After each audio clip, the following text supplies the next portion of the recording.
If the world is gonna end tomorrow, wallowing in sorrow isn't where I wanna be. Cause there isn't a catastrophe that could ever measure up to me. Sandy, just try it and see. Come on. Try what? Hero is my middle name. Fixing trouble is my game. Just give it the old know-how. There's no better time than now.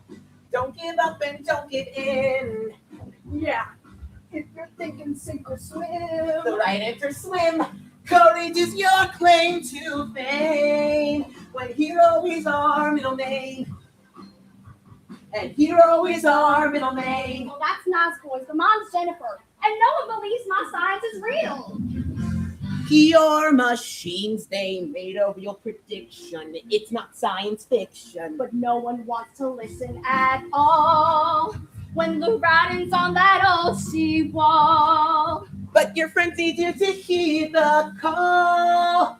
All for one and one for all. Come on. Hero is your middle name. No, it's not. We just went over that. Fixing trouble is your game.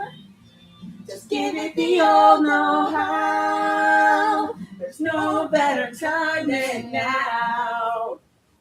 Okay, if we want to push on, we need you. Patrick can help climb the volcano, but you have to handle the stopping it from erupting part, because we don't know how long time is running out really, really fast. But no pressure. Pressure? Yes! I think I have an idea. Sorry. Figure 1. Diagram of a volcanic eruption caused by a rapid pressure buildup in the subterranean magma chamber. Figure 2. If this pressure is released, no eruption will occur. Ipso facto, I can build an explosive device. Figure 3. To drop in the mouth of the volcano. Figure 4. With the timer set to detonate the precise moment of eruption. Figure 5. Which will release a deluge of bubbles, which will release the pressure and prevent the blast. You lost me. The point is, this could work. I reckon I can have this ingenious bubble device built by tomorrow morning. So you'll stay and help us?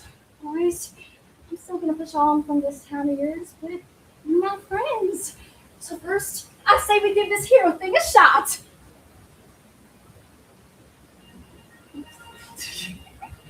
Three heroes to the rescue!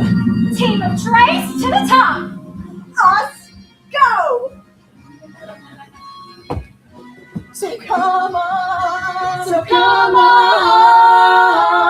hero is our middle name. Fixing trouble is our game. I'm up and I won't back down. And we're gonna save this town. I am standing here before. Won't be playing sweet no more. Courage is my claim to fame. And hero is our middle name. And hero is our middle name. And hero is our middle name. Hero is our middle name.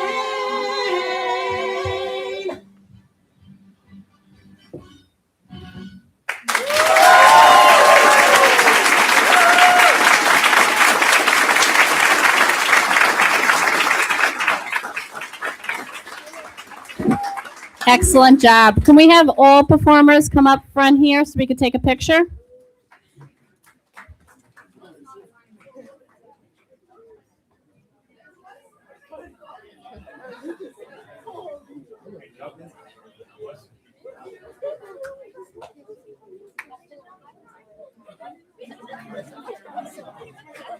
I'm so scared. Why were we scared?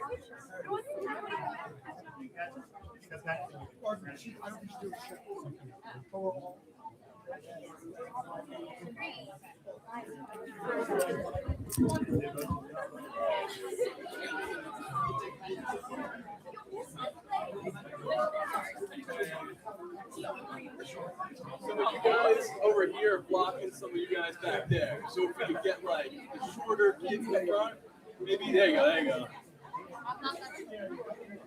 A little bit.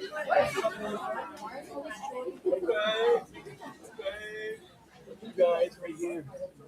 You're getting blocked. Yeah. All right. Perfect. That's great.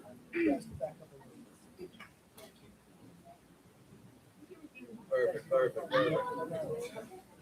Awesome. Okay, here we go. 3, 2, 1. Perfect. Awesome. Great job.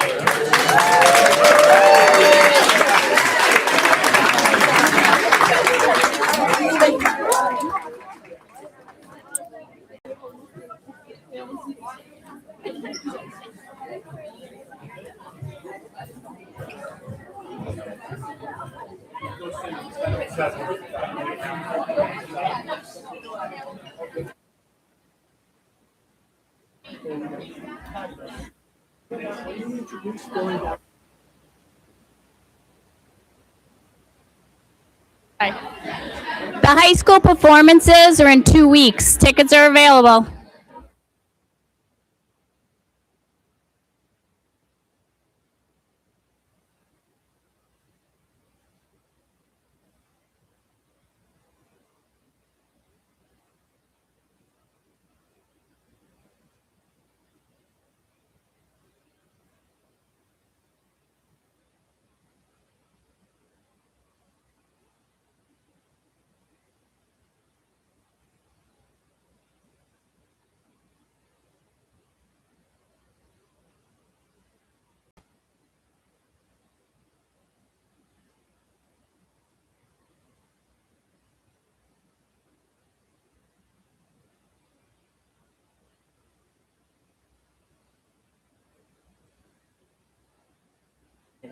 I'm not sure why everyone's leaving.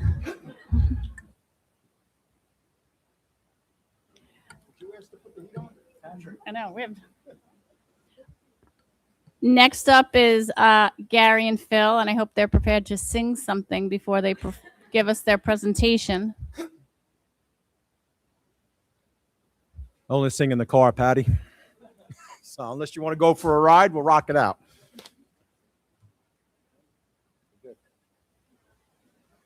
All right, good evening. Tonight, Phil and I are going to discuss athletic placement process known as APP.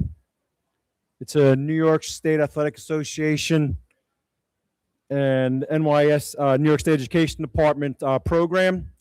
The program, I don't really know how long it's been established, for a long time, but the program is about eligibility. It's about it's extending the eligibility for students past the mandatory 4 years that every student athlete gets from the time they enter 9th grade. So whether the student uses or plays or participates in athletics, from the time they enter 9th grade, they have 4 years of eligibility to move forward during that high school career. To extend the eligibility to a 5th or 6th year, this is the process in place to allow a student athlete additional years to compete at the high school level. Okay. There are other things for eligibility, but this is what it pertains to. This is about extending eligibility. So if you look in the first slide. Do I have to click? There you go. So you can see here a lot of what I said already about the 4 years mandatory for everyone, 5, 6. Under the philosophy of APP, the purpose is not to be used to fill positions or provide additional experience. If you don't have a modified program, things of that nature, or just to keep teams going. It's supposed to be the process where a student is aimed because of their athletic talent. We'll go through some of the other components of APP as well in regards to moving up. We have a policy a few years back. We had established a policy, and we kept in coordinates with the New York State Education policy that's endorsed through New York State Athletic Association as well, and we adhere to that policy with no restrictions. Next slide. Do I click? No, I can do it. So the way we work here, the varsity coach makes a recommendation to Phil and myself in the office, saying that they have a student athlete in the district that they want to consider to go through the process of APP. We'll talk a little bit about that process a little further on. In that process there, the coach makes the recommendation to us. We have a conversation with the coach. The coach fills out a survey. We can go through some of the criteria. Phil will get a little more into that as he explains as well. But it's really, does the student, based on the coach's recommendation, meet the requirements set forth by the district in conjunction with APP, meet the criteria to move forward? What we do not want is kids moving up to sit on the sideline, okay, because of parental pressure or other factors that come in. I personally have seen this. I've had friends that requested this when the kids have moved up. We are here to have the child who's going to contribute to the team be a 50% or more year in a game, preferably a starter, to be appropriately placed into the program at the high school, okay? And with that, the consideration is that we are not impacting the modified program either. And I can get into the philosophical differences or conversations out there regarding the modified program. So in one avenue, we're looking to move kids up who can participate, exceed, have the talent, any which way to go to the high school level without depleting the middle school program as well. From that point in process, we go through all those processes with the coach, and we make a determination based on the coach's recommendations to move up. We do have conversations, obviously, about many of these things that go forward. Each program is unique and different. With regards, every sport is different with regards to the recommendations that I made and to the reasons why. And we also, be honest, when I arrived here 26 years ago, there was a problem that happened with APP where we don't want to hear that a kid is a superstar in 7th, 8th grade, and by the time they get to 9th to 10th grade, they're sitting on the bench. Then we've all failed as educators, as coaches, and everyone else involved, okay, in properly in putting this child through, which then selection classification, now APP, the process through it. So one of the things that I tell the coaches, if you bring the kid up, now you own the kid for that length of time in the high school, okay? Situations do arise, obviously injuries or things of that nature. We do get kids who leave the district at times and go to other schools. There are other things that come up. But we monitor this because we do not want you to feel that we can just bring anyone up at any given time because they fill a void at the time. And like I said, every sport has different situations that we deal with. Softball, it's pitching for one, without going any further into that. So the coaches do know this. We monitor it. We want the experience, obviously, to help the team. We want the team at the varsity level, high school level, to be successful, not just wins and losses, but in a multitude of ways. And we say that this kid is with you for the duration of their high school career. Okay. Moving on after that. Phil's going to step in now and talk a little bit about the process. As you can see, many of the questions, all the questions that we ask in the survey. So what season is it a combined team? But again, expected level of participation, whether it be the JV or the varsity level, as well as do we foresee having to displace or cut JV or varsity players because these kids or this kid is coming up. Again, as Gary mentioned, we expect 50% or more of playing time. And one of the big things is how do we evaluate these kids? We try to, summertime, there's a lot of camps and clinics for sports in the fall or the winter or the spring. Generally, are they doing off-season training? Is there an outside league? As we all know, there's a lot of fall leagues, winter leagues. So how did they evaluate that student? Our coaches will talk in the program as well. They'll talk to middle school coaches as well to get their interaction with regards to the in-house programs and where the kids go. Obviously, many times conversations with the middle school coaches, they're sorry to see the child move up, but they know that it's in the best interest of the child and the program. Can I skip? Yeah, skip.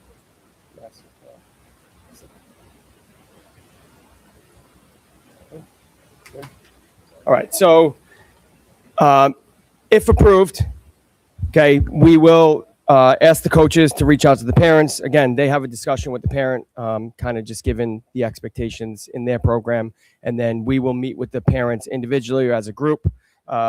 Those things that we're going to review with the parents and we created a few years ago. So I usually go over the packet with the parents. The APP packet's about 38 pages long, just what the process is, the fitness test, and we'll go into that a little deeper. But at that time, have the parents come in and I give them a contract, a parent-student contract that we go over. But the biggest things that we factor in, and what I'm going to say kind of coincides with the contract. The parents are responsible for transportation from the middle school up to either Sachem North or Sachem East. They aren't allowed to leave the middle school early. That's a big thing that we hammer home. We don't want kids leaving 5 minutes early because they want to beat the traffic, or 10 minutes early because they want to stop at McDonald's before a game. We talk to them about that. The kid has to finish the day. Now, again, things arise, doctor's appointments. If you're taking your kid out at 12 o'clock and you determine that you're going to take them to the high school after that appointment, that's between the families. But we want the kids in school through the 9-period day. So again, no early release from middle school unless it's the postseason. They must remain in good academic standing throughout the season. We check in with the principals, sometimes have conversations with the phys ed teachers, just because phys ed generally sees all of the students. How are they doing? We want to make sure that these students are, good students in school, not just good athletes. So again, finishing the day, we also discuss with the coaches. Part of the process with this is you need to now adjust your bus times. You don't tell me you're going to take a 2:30 bus and you have a JV student who's not out of school till 2:40. So again, game times, adjustments, and work with that, because we still want those students to be a part of the team. We don't want their parent taking them from, say, just Seneca out to Riverhead, and now that's on the parent to get to the game at an hour and a half, 2 hours early, because the coach decided to have the bus. So again, my point of that is this is a responsibility of the coach. They're not just taking a kid up and then parents have to figure that out. In there, from the next part is that the parent must fill out 2 permission slips. So one of the permission slips is just that they're giving permission to skip the modified level, go up to the high school level. Another one is that they're giving us clearance to do a physical fitness test. I'll go into that a little deeper. And then we speak to the parents that it is still a 3-day tryout period. We don't want coaches to make parents also at the same time go through this whole process, going to the doctor, so that they can go up there and they say, I didn't really think that you were going to make it. So we make the coaches really vet this process. But again, it is still a 3-day tryout period. During that tryout period, the coaches are evaluating the player, but as well, we tell the parents, this is the biggest part, that you're evaluating that this is a program fit for your child, not just physically, but socially. If we're bringing up a 7th or 8th grader, sometimes to the varsity, there could be 5-6 years difference from at senior to the 7th or 8th grader. We don't want parents to feel that they have to and they don't feel comfortable riding buses with all the kids. They should know their kid better than we will, and probably better than the coaches. So they need to make an evaluation that this fits for them. They're okay picking their child up at 2:40 to then bring them to the school. Again, it's not just we want to do this as a coach. So we really ask a lot out of them. From there, the next part is the physical maturity form. So, covered that. I know I pressed it already. Where's it going? I didn't press backwards. I need to go to where it says physical maturity form. Okay. So this physical maturity form, this is to be filled out by the pediatrician. Again, this is checking that student meets the physical needs of playing the varsity or junior varsity. On that form, it's a little hard to see on this, but there's the Tanner scale rating, which actually the APP process, even though it's still on the form, they don't ask for the Tanner scale anymore. They ask that it must be checked off for the approved for the sport of, and then whether it's the junior varsity or the varsity level, the doctor's going to determine that. They'll sign off, and we actually ask that the pediatrician actually stamps this, because in the past we actually have gotten back papers where signature didn't look good. We called the doctor, and the doctor never approved the student. So we ask that they get a stamp, and we make sure that, again, we don't want to put a student athlete out there that should not be out there. So with that being said, I go through all of this stuff with the parents. Again, that's for them. They would then submit that form. After that form submitted, we also have the student contract. They sign off, give it to us. After all of that stuff is handed in to our office, the next part, you could go to the next one, would be the physical fitness test. This is done by a physical education teacher, generally in the winter or the spring season. Me and Gary actually do this over the summer because obviously we're not in school and sports are starting 2 weeks prior. So we will test the kids in the Samoset Gymnasium. They need to pass 4 of these 5 tests. So they have a choice between push-ups and pull-ups. They have to do the curl-ups. There's a shuttle run. There's a sit and reach or the V-sit. Everybody chooses the sit and reach, and then a 1-mile run. So you need to pass 4 of those 5 tests. From there, when they pass all the 4 or 5 tests, we will then notify our nurses that they've passed. We then will sign the parents up for final forms. They will fill out all of the final forms, and then they're cleared through the middle school nurse. And you want to go over tracking?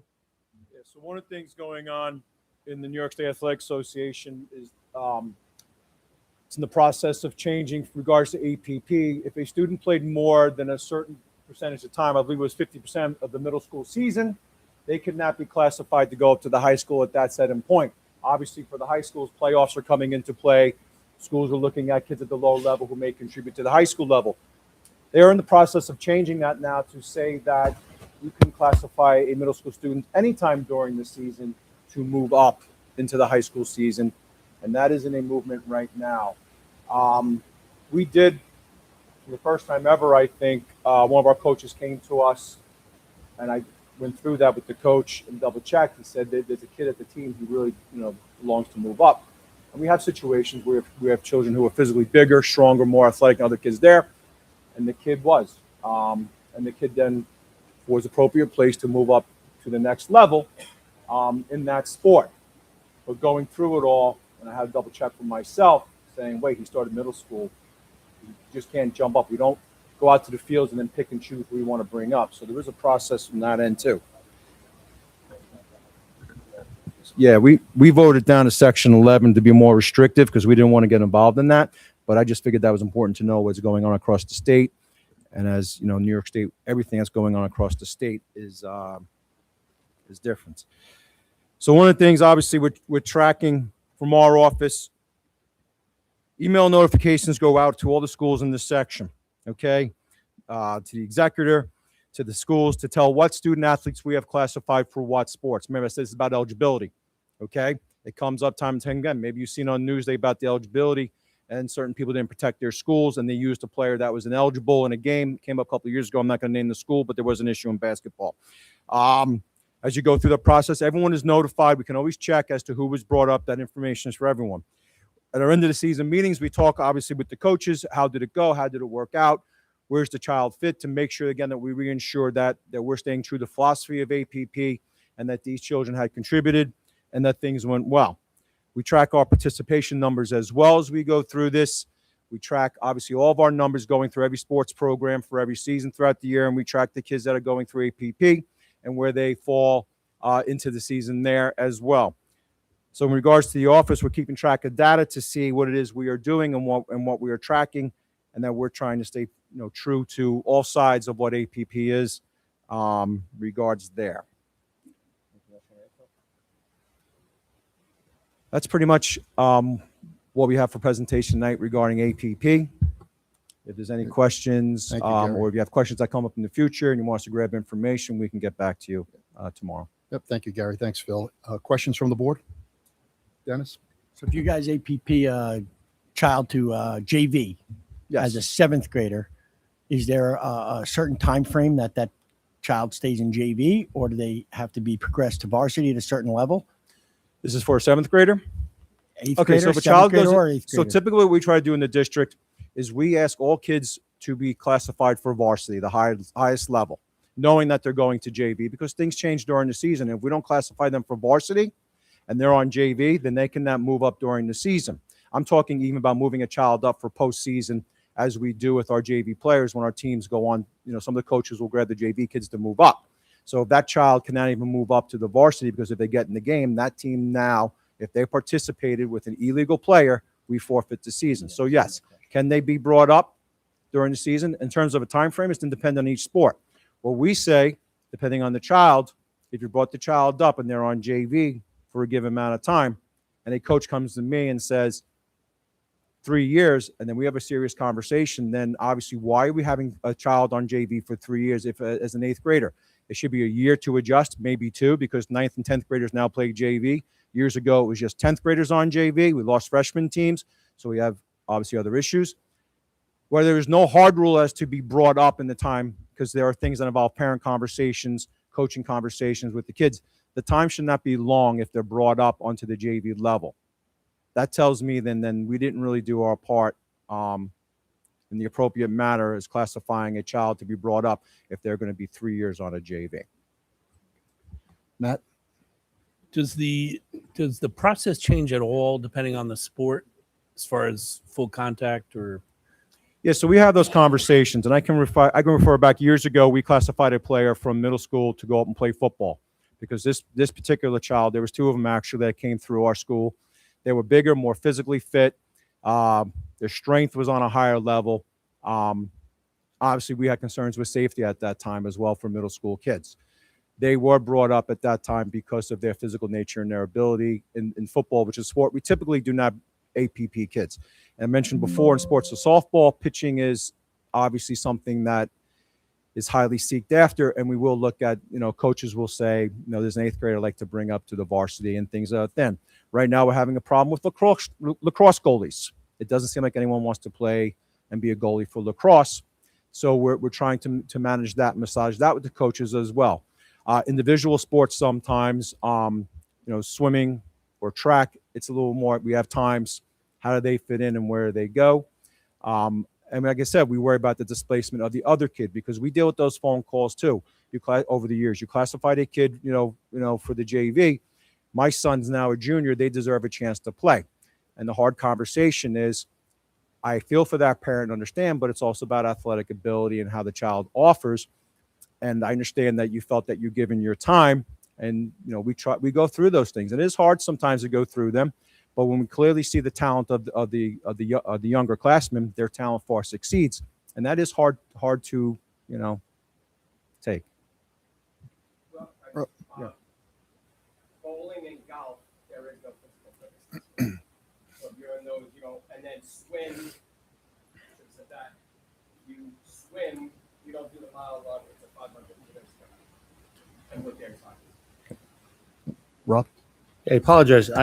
In my 18 years, I've never seen a presentation on AVP, so I'm not familiar with it. I apologize if my questions are things I should know. No apology needed. If a student player is not participating at least 50% of the time, for whatever reason, what's the repercussion? Is there a penalty? Is there sanctioning, to the district? No. Like I said earlier, I've seen friends of mine whose kids came up and they stood in the sideline. This is our thing, that if we're going to go through the process of APP, that the child's going to participate. And that 50% is kind of gray with regards to our standard, because some kids will start, some kids will be situational players, obviously, and come into the game depending on the role that they play. But they're going to play. I do not want a kid sitting on the sideline. And I've heard it from friends and from parents. It's a great experience for my child to be on the varsity. Doing what? Practicing? Kids don't want to practice. Kids want to play. Yeah. Okay, I'd rather be, excuse the cliche, but I'd rather be the big fish in the small pond, okay, than be the small fish in the big pond up on the varsity so I can say I'm on the varsity. For some people, that means a lot. For me personally, and my philosophical, we want kids to play. Yeah. We want kids. Now, when we talk to the coaches and how they contribute and how they play, and every sport has their specialty type players and how they fill the void. If they filled the void and they played, okay, then we have met that. What we don't want is people, and it comes both ways. We have parents who reach out to coaches and say, I want my child up.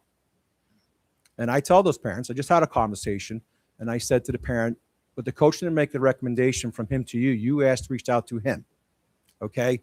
And I had the conversation, and there's not a need right now, or something of situation comes up. But to answer your question about a hard 50%, no, it's not tracked, baseball, you can track pitchers or things of that nature. It is a standard That's a station rule. That's not a New yes, York that's State our or rule. county. Yes. Okay. I don't know if there was a requirement. No, it's not a requirement, but a lot of conversations we've had with colleagues about this process too that go on, and everyone has a different philosophy, and I'll be honest, school districts have different policies or regulations or rules that they follow as well due to their circumstances in their district. Okay, and they run the gamut. Now, So that's an R rule. So my second question and follow-up question is if the student is, you said you have the ability to move them up from JV to varsity in the middle of the year, or, if a student's struggling at the varsity level and it's too physical and there's a threat of the student possibly being injured as a result of a physical sport, do you have the ability to move that kid to JV, or is that kid on varsity? Do we line them to a level that they're more comfortable at? So let's say an eighth grader came up to the JV, to the varsity, and it wasn't a proper fit, but we've already classified them. As Phil said, they have a tryout. Once we classify them, you're there. You can't go back to middle school. If that child was in an appropriate place, it would be a conversation with the parent and the child to say where you're going to gain the most playing time. And things happen. Other kids come along throughout the year slower, and they start playing better. And there are those things that obviously you cannot always predict. They do have the option to move a kid around, but then we talk about the displacement. You brought this kid up for the varsity. Now it's not working out. You own that to bring that kid up, or there's a need. Is there a need at the JV where the kid's going to play more? So those things, every situation is different. Every scenario is different, and those things could come up. But we do have the flexibility. If you're APP for varsity, you can go to JV. But as I said, if you're only for JV and they want to move you up, you can't. We asked to just get cleared for varsity so that postseason, if they want to bring them up, many times, some team will cancel their JV. Mhm. So now Yes. they're playing a cross game. There's no JV game, so they'll just bring it. But if that kid's not classified for varsity, technically It can't go. Okay. That's why we say just get cleared so that if there's a cancellation or anything, they do have the ability to bring you up and get that experience. So in the sport of wrestling, there's weight classes. And there's that real lightweight class. What is it? I forget. 103. And we don't have a lot of 103-pound wrestlers. Mhm. So they'll look at the middle school, and every school does this. And then we will classify them for varsity. Now, also in the sport of wrestling, while they're classified to wrestle 103, and wrestling, again, it's not so much physical because it's one-on-one with someone your same weight, so we don't risk the safety there than running around a field where everyone's different heights and strengths and stuff. That 103 may come up, but in the world of wrestling too, it's called a point system, and they have to get so many invitational meets and dual meets to get to this point season to be eligible for postseason. In the world of wrestling, they can move kids to JV meets and varsity meets in the season where they're going to get the most wrestling matches, and our wrestling coaches do a great job of doing that. And to us, it may seem a little wacky. We have teams going to JV here, varsity here, and sometimes those coaches are placing kids in the best place for them for the meet to get the best head-to-head competition based upon what is there. And they may move kids back and forth because at the end, it's about the 22 points that they have to move forward into postseason. So that's a unique situation there for wrestling. Okay, and then the 3-day, you mentioned a 3-day tryout period. When does that occur? I mean, is that part of the physical fitness exam, or does that happen with the team? No, at the that happens time? with the team, with everyone out there. So we start on Monday. Is that the final determination as to whether or not the kid moves Yes. up? Or it is. So we say 3 days because, as Phil had said, during that 3 days, if for any reason anyone decides, hey, as a coach made a mistake, parent, it's not really working out, like all the things that Phil had described, the window's still open then to go back to middle school. Okay. If they go past the 3 days in that sport, They have to stand the team. sorry, the window closed. I can't put you back down because now, Once you participate, usually on day 7, they're scrimmaging. Once you participate, you're done. In that 3-day period, if the student is struggling, the student is struggling, the coach has the ability to put him back down yes. on his own. And listen, those are hard conversations and some people may not accept it, but ultimately we hope everyone's doing what's right for the kid. I appreciate it. Thank you. Mike? Yeah, thanks. As Rob said, I always understood at 8th grade. I didn't realize until I read the packet that Patty said that we also moved 7th graders up. And if you don't know the answer to these questions, you can just get back to us. First, how many total athletes in the district do we have? We could track that number. Phil may have pulled it up, but we have 150 high school teams. And So just in the fall season, we had 532 varsity, 349 JV, middle school 458, and that's combined in middle. If you want a whole year, Well, we had whole year was 24-25, it was 1,453 participants. Now some of those kids can be free sport athletes. right. But how many 7th, 8th graders do we actually classify to come up and play? What's the so the last 3 years we ran the numbers. We averaged 50 middle school kids being classified over the last 3 years. Okay, and that's as far back as we went, just so we had our numbers there. And we track everything because, as I said, we have to notify other schools of what we've done, and we get theirs. And I see things that come in, and sometimes my eyes blow up, and sometimes there's all different things going on out there. But we did a quick snapshot as to what we have done over the years, and it's been 50, average of 50 over the last 3 years, classified for all 150 teams that we have. Yeah, I mean, it's a small percentage. This is not a rampant thing across the district. These are kids that actually have it, Right. actually exhibiting a high level of skill for their grade. In 24-25, 4,345. Okay. Again, it could be multiple seasons. In the fall, we had 1,411. Winter, 1,586. Spring, 1,348 for a total of 4,345 for the 24-25 school. Okay, so it's not like we're endangering 7th and 8th graders because their parents want them to play at varsity. This is not the case at all. Right. It's a small percentage of kids, but that's what I was getting at. Overall, it's a small percentage. Right. Overall, and there's different needs. Like I said, every program has different needs.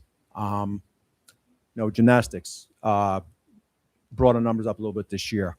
Every situation is dealt with differently as we look at it and evaluate it.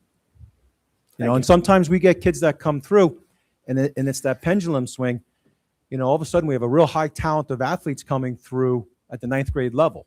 It just happens. These kids are above, and sometimes we don't. It cycles through, and we see those cycles at times for whatever reason.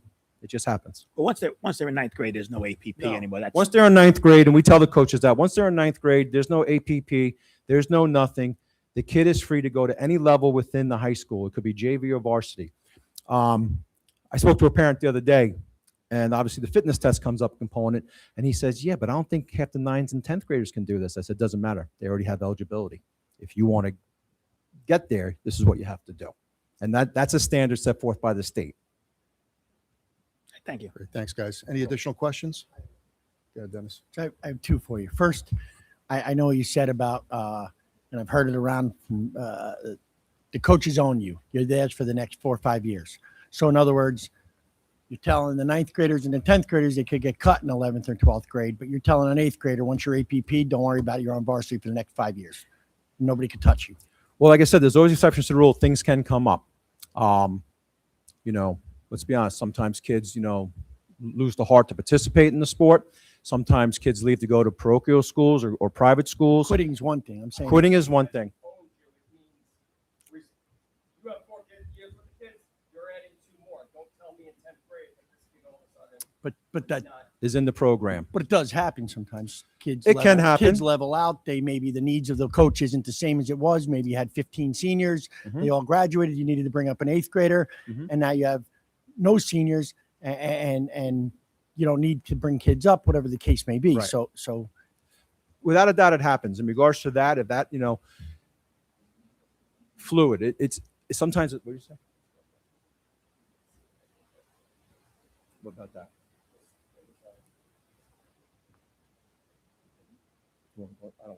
Oh. But yeah, sometimes there are kids,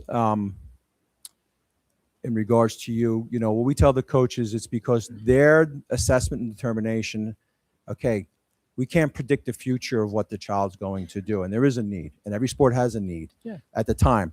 And those things do change. But I do not want to hear about the child as we sat. And an example was when I came here, it was softball, and then the kid sat the bench. And was it because the kid or because what happened or the judgments of it? So you have to look at how you're going to work this kid. So it's not just looking at the short-term goal. It is looking at the long-term goal. There are sports where kids get bigger and they age out of a certain position of where they are. Gymnastics. Maybe the kid's body changes as they get older. Okay, maybe they can't do the skills anymore. Maybe they can't contribute that way. My daughter was involved in gymnastics. I can speak freely about it.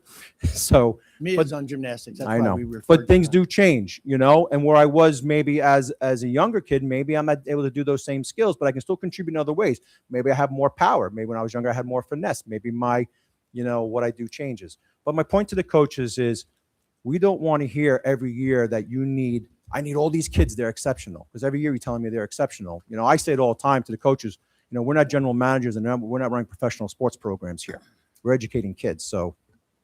All right. My second thing just to ask quick is if there's, I know Rob brought up a fact of if a kid goes to varsity, we can always put him back down to JV. Why wouldn't we just elevate a kid to JV, monitor him for a week or two, And then if the kid fits or the kid's exceeding expectations, because I think the rule states actually, the kid's supposed to be a significant contributor. Then at that point, to move the kid up, it's a kind of stepping him up instead of stepping a kid down. Yeah, typically we do that. We do? I'm going to get into those scenarios that take place and what we deal with. But one of the things is that would be typically that is the progression there. Sometimes kids, I'll say it. Sometimes a kid will come into JV. They feel that they're better than someone on the varsity. Okay. And the coach is saying, no, you have to prove yourself. Stay in the JV and give us a week or two and bring you up. There's something a little more beyond the APP process there for us when that takes place. Yep. Okay, good. Okay. All right. Thank you, guys. Appreciate it. Thank you. Still want me to sing? No, we're good. Thanks. Thank you. We're good. I was hoping for a duet, but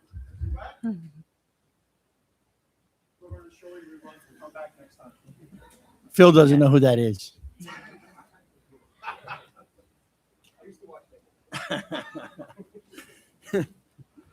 next up is transportation. I'm going to pass it over to Mrs. Sarakis.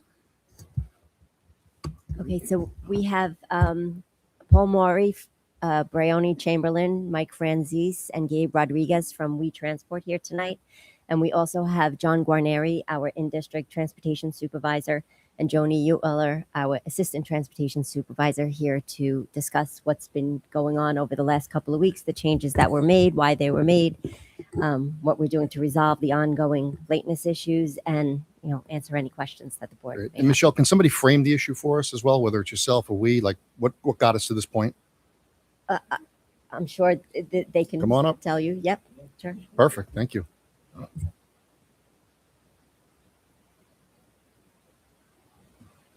Like that. Okay. Right. Got that now? You have to sing also. I'm very good at that, yeah. Sorry.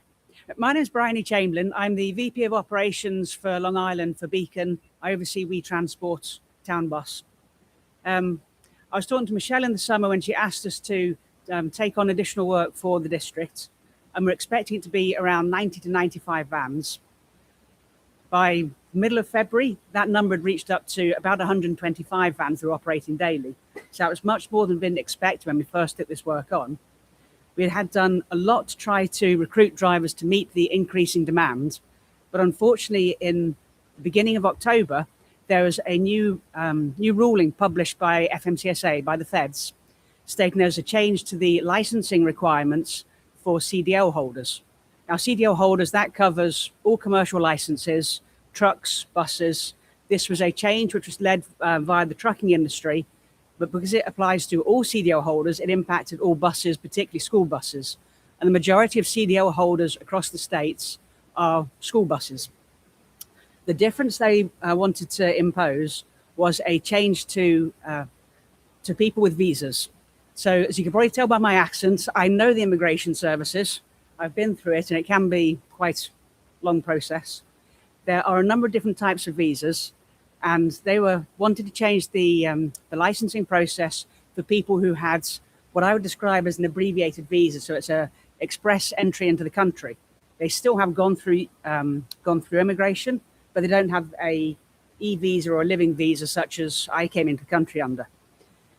These people, a lot of them do come into the country to start doing jobs such as driving buses, driving trucks. And the ruling stated these people would no longer be able to hold a CDL. Now, there's about 250,000 of these people driving CDLs within the United States. In New York State itself, there's around 5% of all registered school bus drivers are this type of license. And then when we look at that broken down by county, there's a very high number of them within Suffolk County as well. So we were looking at about 8 to 10% of our population of drivers within Suffolk County are being impacted by this change. This ruling came out at the start of October, and from that point, anybody who was currently in training could not sit their test with DMV. So we lost 20% of our trainees overnight with no notice. We could then no longer take any of these people, these applications on, because we knew that we wouldn't be able to put them through the training school. During this period from October to now, Anybody who had their license come to its natural renewal process, if they went into DMV, their CDL was removed. We tried to protect them to ensure that they could continue working should the law change. But then in February, the final ruling was issued stating that the initial ruling that had been proposed is now firm. And as of March 16th, it is now the law. So these people with what is called a A1 non-domicile license can no longer extend their CDLs once they hit the renewal date. These people were all fully legal to work, to drive. They were all properly vetted and gone through the 19A DMV. So we had all the background checks, and they are legal to work in the States. They are legal to work within the school district. They're just not legal to drive school buses and to extend their driving license should it expire. So this was a huge change through no fault of ourselves or the district on our ability to recruit and maintain drivers within this area. So at this point, we approached Michelle Pasarakis and John Guarneri, and said that we had a proposal to solve the staff shortage that we were suffering from, and the staff shortage was impacting our ability to deliver service. Our proposal was to change some of the routes. We could see efficiencies, and we proposed that we could take the routes as they currently stood and condense them from the 125 vehicles to 105 vehicles, still servicing all of the children that were required to be serviced by the by Sachem, but that would reduce the strain on the company because of the shortage of drivers, and it would obviously reduce the cost to the district. So we proposed that on February the 13th. That gave us 2 weeks to work together with the district to work through changes and take opinions from both sides to look. There are many ways to route these types of districts. Many ways we can combine services. We wanted to make sure that we had all of the opinions of the local people within the district and our own guys who operate within the services all the time to get the best answer we could. So that then brought the changes in on the February the 28th. Within a day. I'm not great with my dates, forgotten that. I am aware that there was issues with those first few days in particular. There always are when services are changed and there's time changes and people are uncertain. So we work very closely again to try to identify where the issues were and get changes in.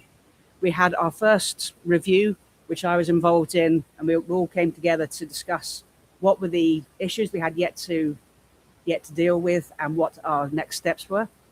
So we had started with 300 and my numbers here. Sorry. We had started with 398 trips that we were operating with our van services, and we had cut out 20 vehicles. By the point we came together on our call, there was 15 trips which we had issues left to deal with.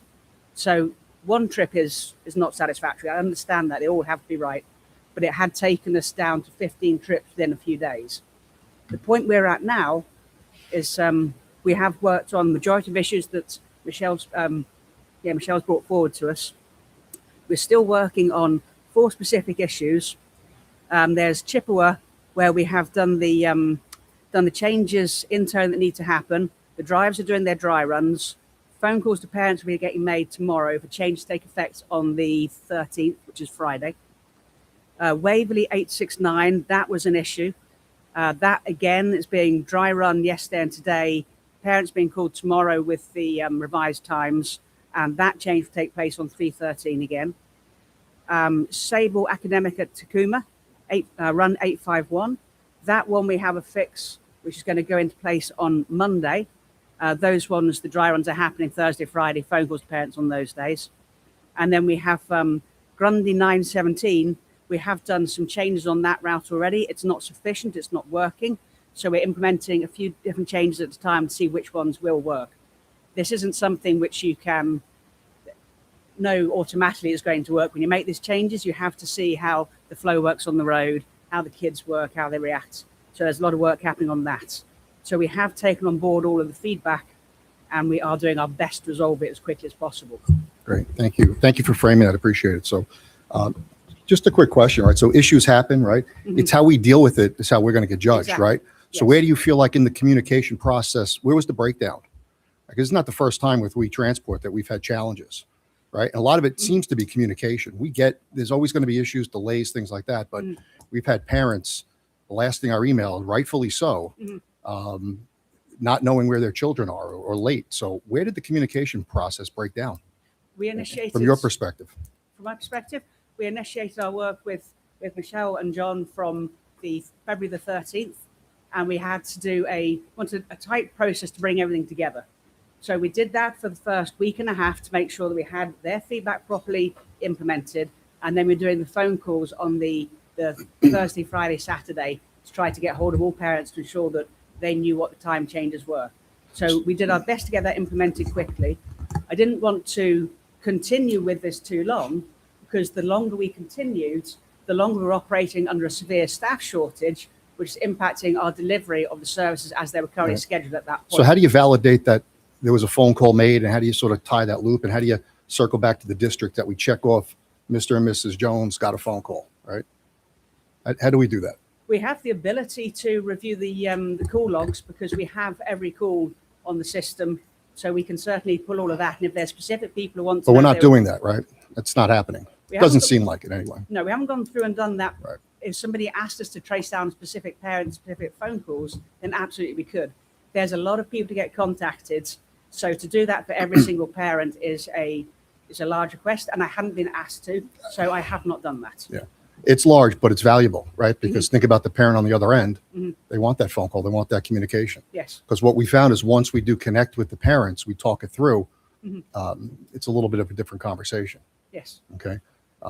Got Rob and Sabrina, Sorry. and then Jess. Sorry, can I just add in, as part of we the... had 3 days closed because to snow. And Got it. the Yep. work and heat. We're all dealing with the same. I And understand. that was that period. I understand. that Still was doesn't. our- Still doesn't fix communication, No, it right? doesn't, but that's Issues happen. We have to deal Yes. with it, and communication Yes. process But has to that's- be fixed. Absolutely. Right.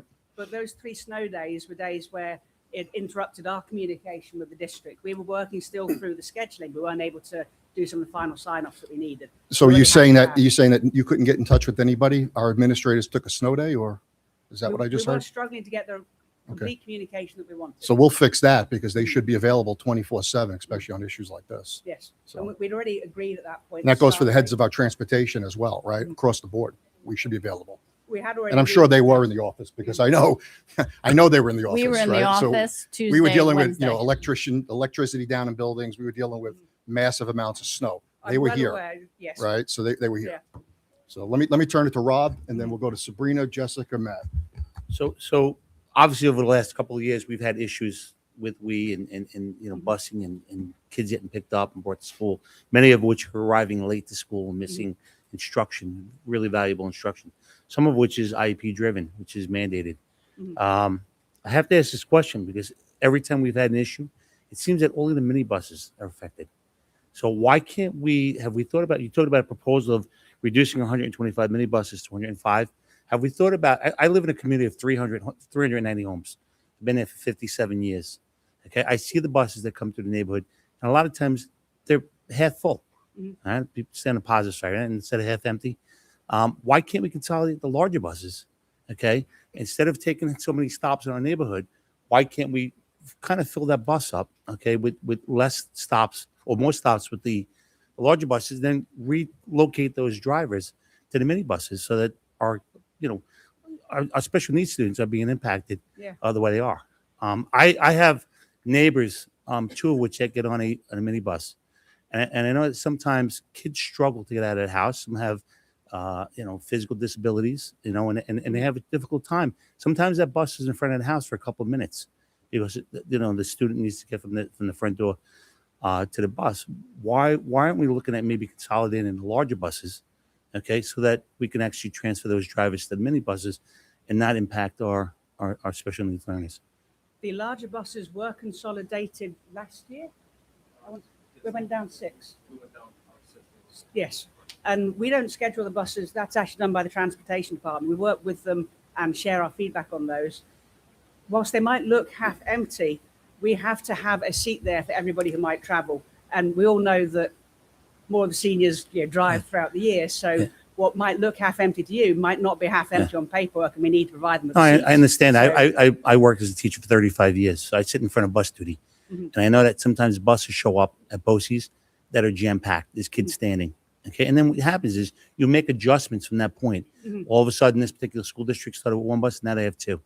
But you make those adjustments. But Yes. at the end of the day, I understand we have to have enough transportation for every student. But if the bus is limited, I mean, look, we cut buses a few years ago for sports because they weren't used, Mhm. to the level that they should have been used at. And of course, we had some fiscal constraints that we had to deal with. But why don't we try to maximize those buses and do it until we get into a situation where the bus becomes too full and then we have to add another route. It's every time we see the mini buses, especially when these kids affected. There are many factors when you come to routing. I always think of it as time and miles. So what looks to you like something which is half empty, do we have the ability to add on additional stops on there to bring additional kids in, to still then have all those kids on that route being within the required time? So if we add the time on too long, it's then going to impact either drop off at the next school, or it's going to impact our ability to tier I'm them one talking to about the large buses that are going to the same schools.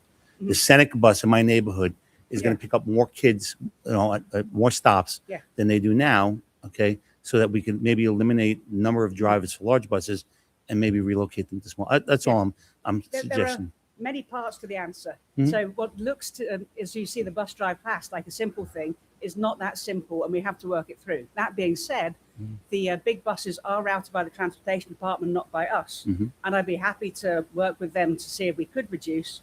I do know that that Joan reduced them by 6 recently, and I know that she put a lot of work into that to make sure that it was going to be reliable and met all the requirements as laid out by the district. So I would be surprised if she felt she could make significant inroads into that number anymore. But if she can, we'll absolutely work with the district to make that happen. Does your reallocate company resources. also participate in GPS tracking, where Yes. parents can actually? Are we part of that? Where we can actually parents can log on and see exactly where the bus is. But We're not we part of have- that. We have plenty of options available. We have a GPS tracking system on all of our vehicles so that we can track them. We share logins to that with the district so they can see where our vehicles are. So if they get questions, they don't have to be phoning around many people so they can get answers. They can actually log on and see straight away where our vehicles are. And we do have we have a offering of an app that we provide to a number of districts. It's been some work done on it recently, so I'm more confident in offering it out recently now. And- So if that is a request of the district, then yes, we'll absolutely work with them to implement the app. I mean, I know we spoke about that over the years, and I think Sabrina, you kind of brought that to our attention a couple of years ago about Mhm. putting some type of GPS. I think it would make bring some ease to some of our community members' minds, knowing exactly where the bus is, when it's going to arrive, rather than have a child stand at the front door for 30 minutes waiting for the bus to show. So Rob, let me we just have to jump look in. into If the that. board is open to that, maybe we have Jack look at it, right? And see if the app Yeah. is suitable for our use. I would say the app is available in a number of districts across Long Island at the moment. We offer it at no additional cost to the district. I would recommend that we do it first with a trial on a small number of vehicles with some parents that well, and we can get some good feedback to make sure that you're happy with what we're doing. And we would do that for a few weeks and then roll it out to different sections. I'm more than happy to do that. If that's I mean, we're a curious requirement. to find out if the app is available through an Eastern Suffolk BOCES or Western Suffolk BOCES, so we can enter into a coast agreement and actually receive state aid on that app. It's So free. It I was would told be it was free. free, Okay. yeah. Okay. All right. Yeah, I think the issue is more security, and that's why I feel let Jack Render, our IT director, look at it, and right, because now you're opening that up and you're tracking kids really. So let's just We've make got sure a it's load of- safe. it's designed to ensure it's secure and people can't track Yeah. other people's kids. That's fine. We're very specific on that. Sabrina, and then Jessica and Matt. So, according to your timeline, February 13th is the day that you knew officially that you had to reroute these buses. That's when we met together with the district. Yes. Okay, so my concern is I don't understand why at that moment, whether this is district or this is why communication didn't go out to parents warning that this is going to happen. I'm a working mother. My husband works. One of my children does ride a minibus. So when I heard that on February 20th, I heard actually the community heard prior to me. So I was very angry about that. I went into a panic, but my daughter does not have special needs. So I also know that she can go wait at a bus stop a little bit longer and have a neighbor watch. It's a completely different predicament for these children that are riding these vans. Yeah. So I don't understand why on February 13th, communication didn't go out to these families expressing that this is something that's going to happen and might impact, so that they can speak with their family, their employers, to say, hey, I might be late, I might need help, I might need assistance. Because I know a lot of the voices I heard from said that had they just known about a little bit early that this might be an issue for a few days or a week, that they would have been able to work things out. But to be thrown.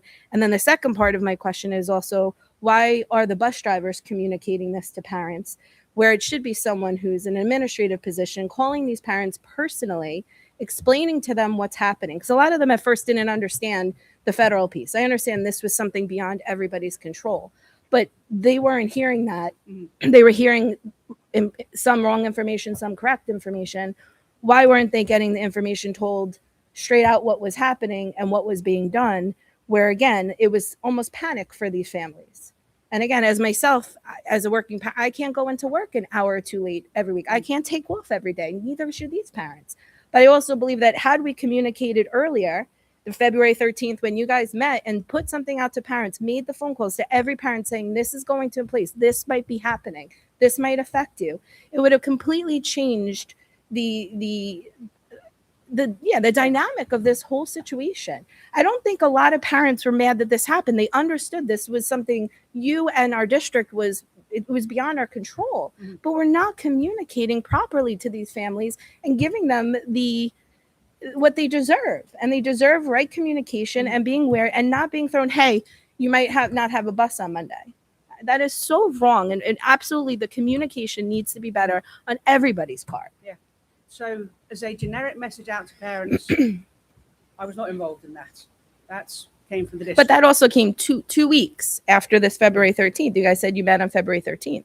So that's 2 weeks later. So something could have been made aware ahead of time. Yeah. That was not for my part to do. On the part of communicating on the individual times, then we need to get the sign off from the district on the route changes we've done, because that had to be done collaboratively between us. And once that was done, the drivers have to go and do their dry run to ensure the times do work, because there's, like I said, many elements to that. And whilst I think a route can work, the driver has to know it actually can, because what looks right on paper, there may be a bad turn or something. So when that happens, the drivers are able to predict the times as close as possible to when the parent actual times are. So once the driver has done that, that is the point where the communication goes out to the parent of their exact changed pickup time. And that communication comes from being put on the responsibility of the bus driver. To me, that sounds like an administrative job. The way, personally. Yeah, there are many ways to do this. That's the way it's always been done in Long Island.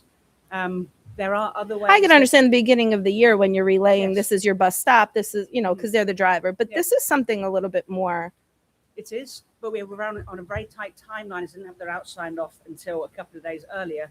And at that point, I then had 2 days to dry run everything and to get all that communication done.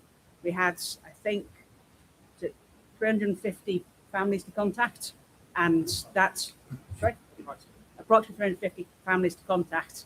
And to do that on the Friday and Saturday, there was not, we needed the drivers to get involved in that, but they also know the detail of the stop. So it is good to have that communication there. So yes, there are better ways of doing it, but that is a way that has been done for many years here.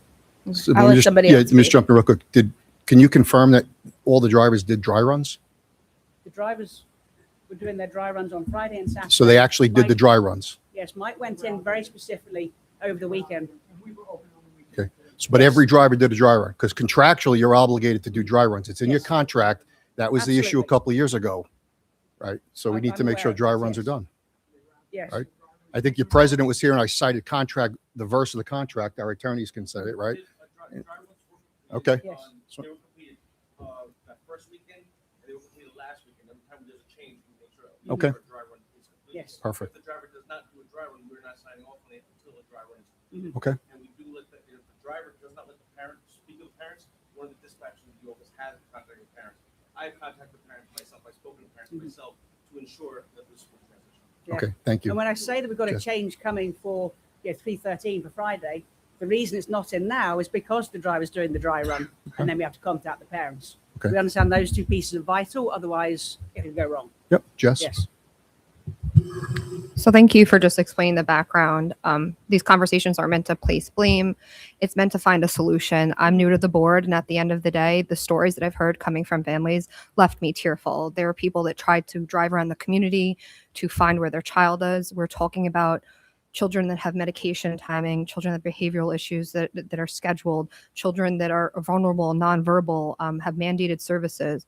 And so, I will defer to you on the nuances of routing and logistics, but at the end of the day, there needs to be a process in place. And I implore this board, our executive team, our administration, your administration, to find a process that communicates with every single family. We cannot control external factors related to federal mandates. I recognize that that's beyond our control.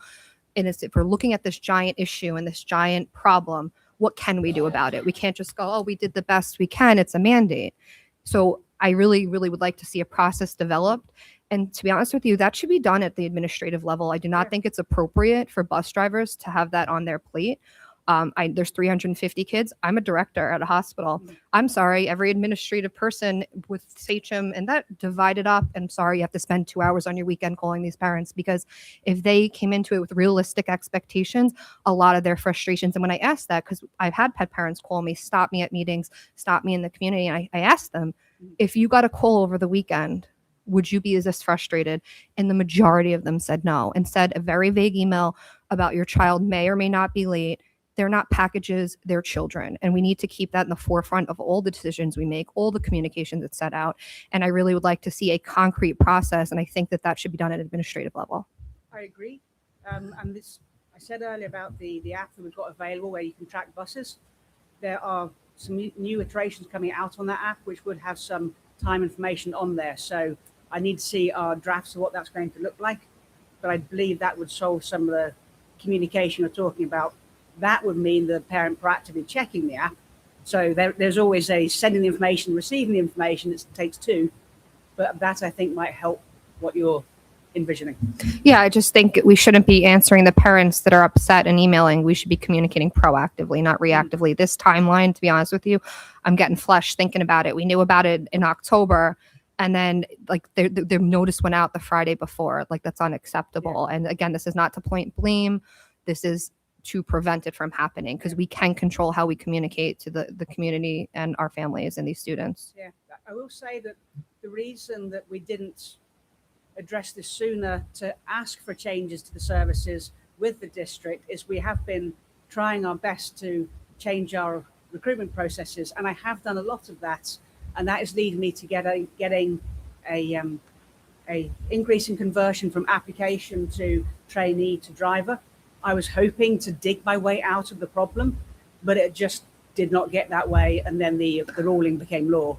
So it seemed that the best thing at that point was to really take the action we didn't want to do, which was to cut this back. And I understand that. And again, I'm sure it's a logistical nightmare, but I think the conversations need to be forward thinking, not what happened yesterday. We can't change what happened. I want to hear plans to prevent this from happening next time, and what the plan is to communicate to families. We can't change what happened yesterday. I'm sure no one intentionally did this, but it needs to be a solution-based discussion. Okay. Just so you folks know about the initial final ruling, the IFR, which came out in October, there was a stay. There's a federal injunction on it.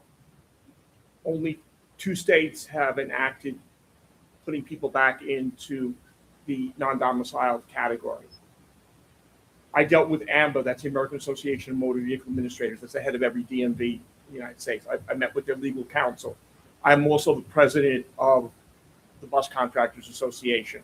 So I do actually represent all of our competitors too on the island when it comes to this issue. We did put in a good fight with this. We had worked with the governor's office, the commissioner of motor vehicles. I'm not sure if that's why Mark's retiring or not, but we did. What happened was then finally the State of the Union address. They kept on talking about removing all illegal. These drivers are not illegal in any way. They've met all and they go well above. I mean, some of these folks have been with us 20 years driving. It's a really, and it had nothing to do with school buses. It had to do with over-the-road truckers, totally different, much different regulation. So we were actually all the way into February. We were working on this on an active level from nationally and on the state level. And I'm sure there was a lot of background work, but that was not communicated with No. families. Yeah. So that's where Yeah. I'm hoping for next meeting there would be a plan in place that we could share with the community about a communication strategy. I'll share it Thanks, to someone Matt. else. And then Rob. Yeah, I agree. Communication's definitely got to be better for that. I thank you for telling us. I didn't know about that law. Mhm. I know there was a shortage of drivers before that. Am I right? There has been a shortage. It's Yeah. gotten much worse since this happened. Yeah. My So recruitment pool has just been decimated. right. So I mean, you guys kind of stole what I was going to say. So yeah, I mean, it's a shame we all feel bad because it's really affecting the most vulnerable students. You know, the special ed kids that are on the minibuses. But yeah, that's pretty much all. Quick question, because I had read that, and I'm glad that you spoke up about.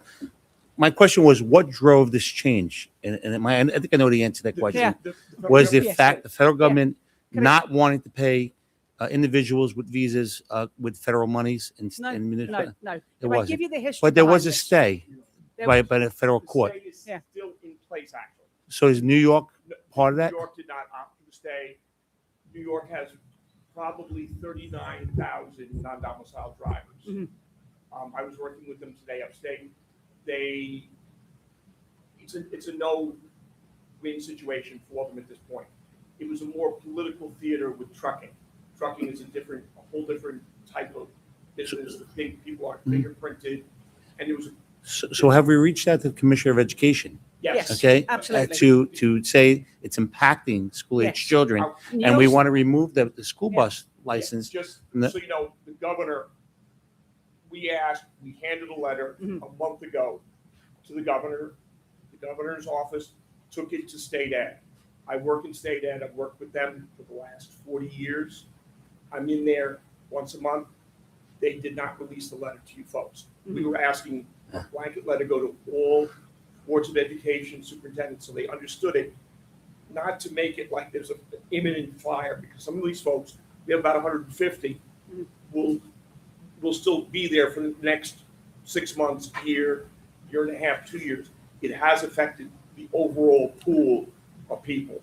We had people actually take their road test and never be able to upgrade their license. Mhm. They went to all this trouble to do this. Yeah.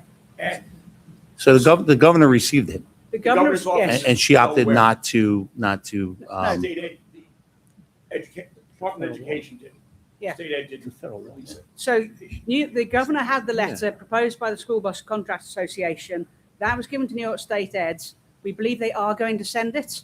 We had hoped they'd send it by now because we knew we would be having situations like this, and it doesn't look good that you don't know what's led to this because it's been under the carpet. Just want to focus the conversation back on just as good. You really hit it. It's the communication, right? We can't control all of that. So let's just go to Mike and then see if there's anything else to start wrapping up. So the question I really would have for you is, and I don't know whether you were in some sort of non-disclosure, but how come you weren't here in December telling us, hey, look, this is coming on the horizon, and barring some relief, either legal relief or the federal government relief, we would have been talking about implementing these changes probably during the February break when the kids we could have done dry runs during that whole time. So my question to you is, had you come and communicated with us ahead of time, we would have been already prepping the community for, hey, look, invariably it looks to us that a CDL driver who may have been staying past their visa, right? The federal government's going to withhold funding from the state if they don't withdraw those CDLs as they expire, right? And this is going to impact me by 20, 30, 40 drivers in a cascading method. Yes. We would have been talking about this already. Mhm. I mean, again, I don't know if you were told not to say anything to us, but No. I was never told not to say anything. I have been very vocal about this in every meeting I go to with every transportation department in every district. we could There's have been we no could have helped you. secrets. This has also been discussed at the what's those meetings we're going to in Nassau and stuff? NIAT. This has been discussed at the meetings where all the districts get together for the transportation representatives. So this has been very, very public in my world, obviously not and everyone's. It's been in Newsday recently. There was stuff about it in the national news back in the fall when it first came out. There has been no secret, and we have been very vocal about it.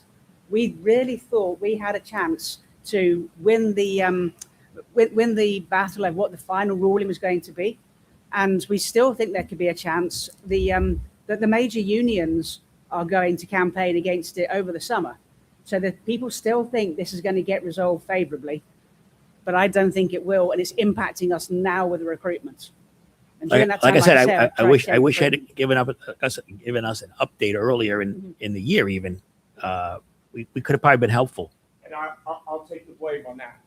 That was me from the state point. I was the point person for most of the school buses, 35,000 in the state contract. Yeah. And we worked on this. We gave them case law, we showed them that the numbers didn't show that there was any difference safety-wise, and to no avail. It used to be I would have direct access to the Secretary of Transportation and to the administrator, but they were looking at trucks, and this was like pushed to the side. And school buses are the largest population in really any state of professional driving. No, what I'm saying though is you could have leveraged every school district on Long Island.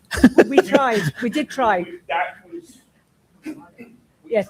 we tried to do that through NIAC, which they were very good about it, because there's actually some school district drivers that are in the same situation.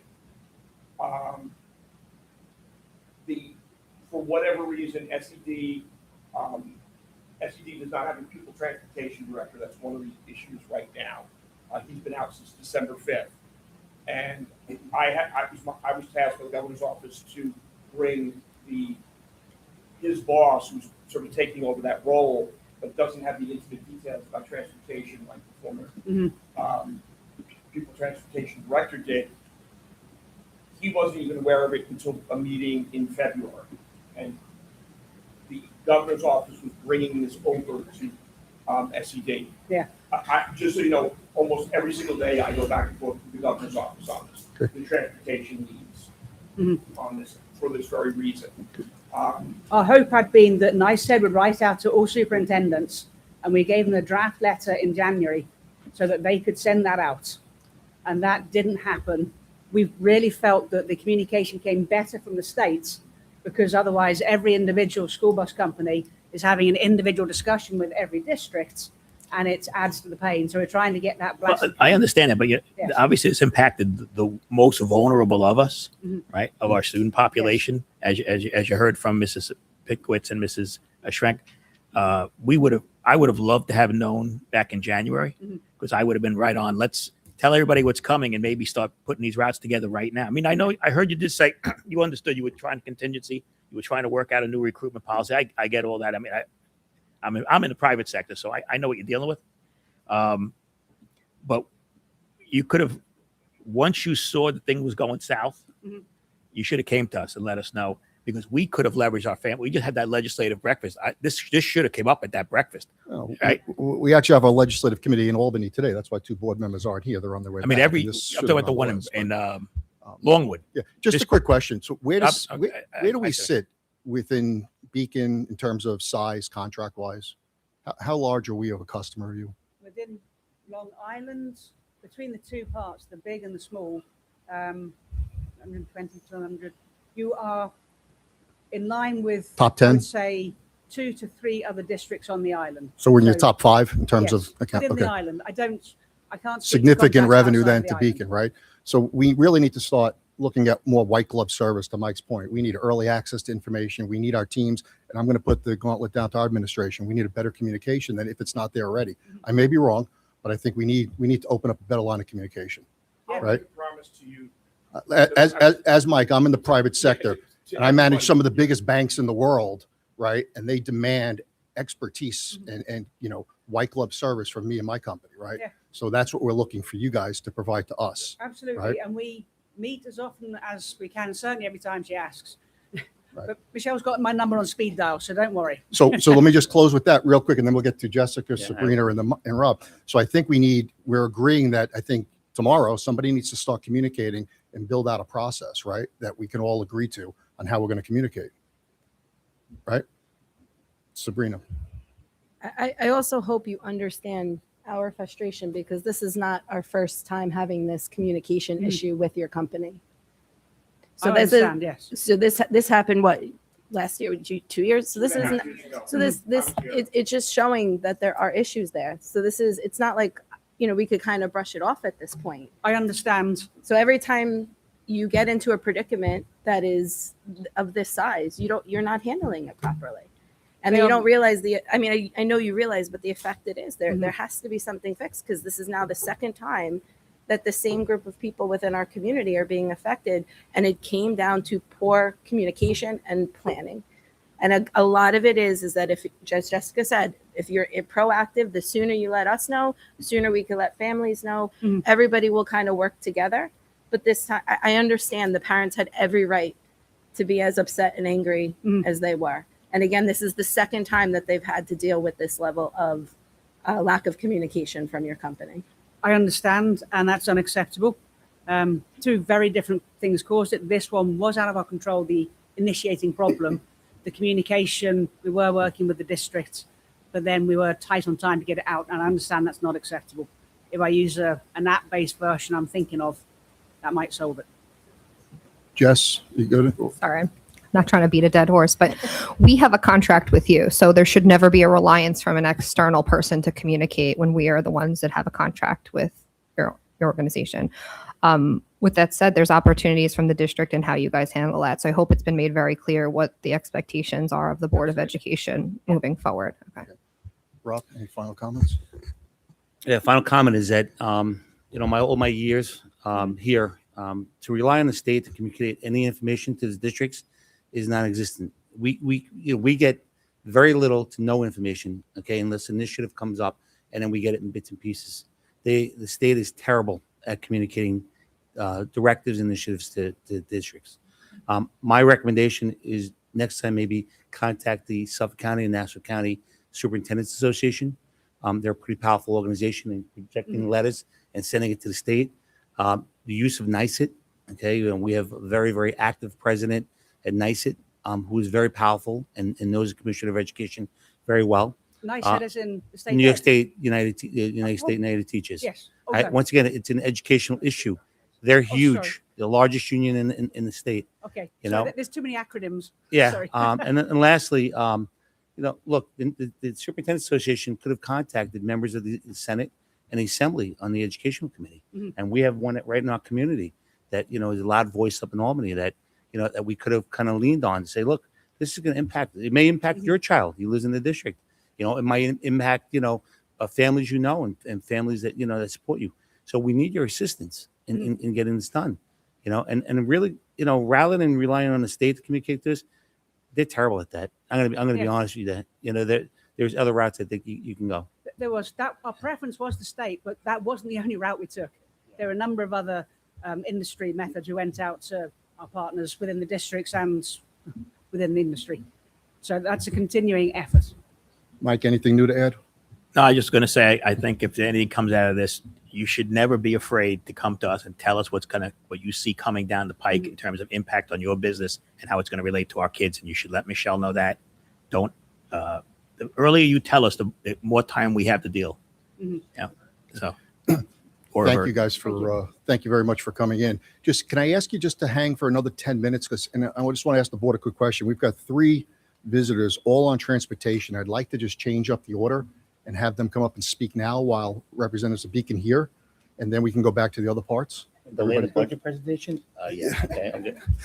We can kick the budget presentation the next time, but now I know Michelle's eager. No.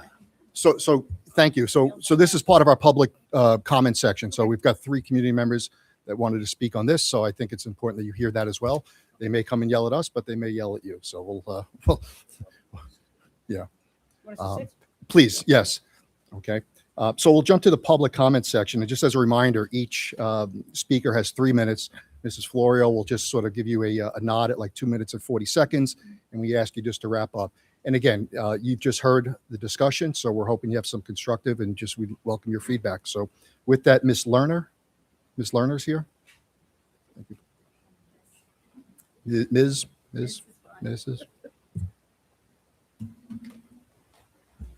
Good evening, everybody, members of the board, administrators, and members of the community.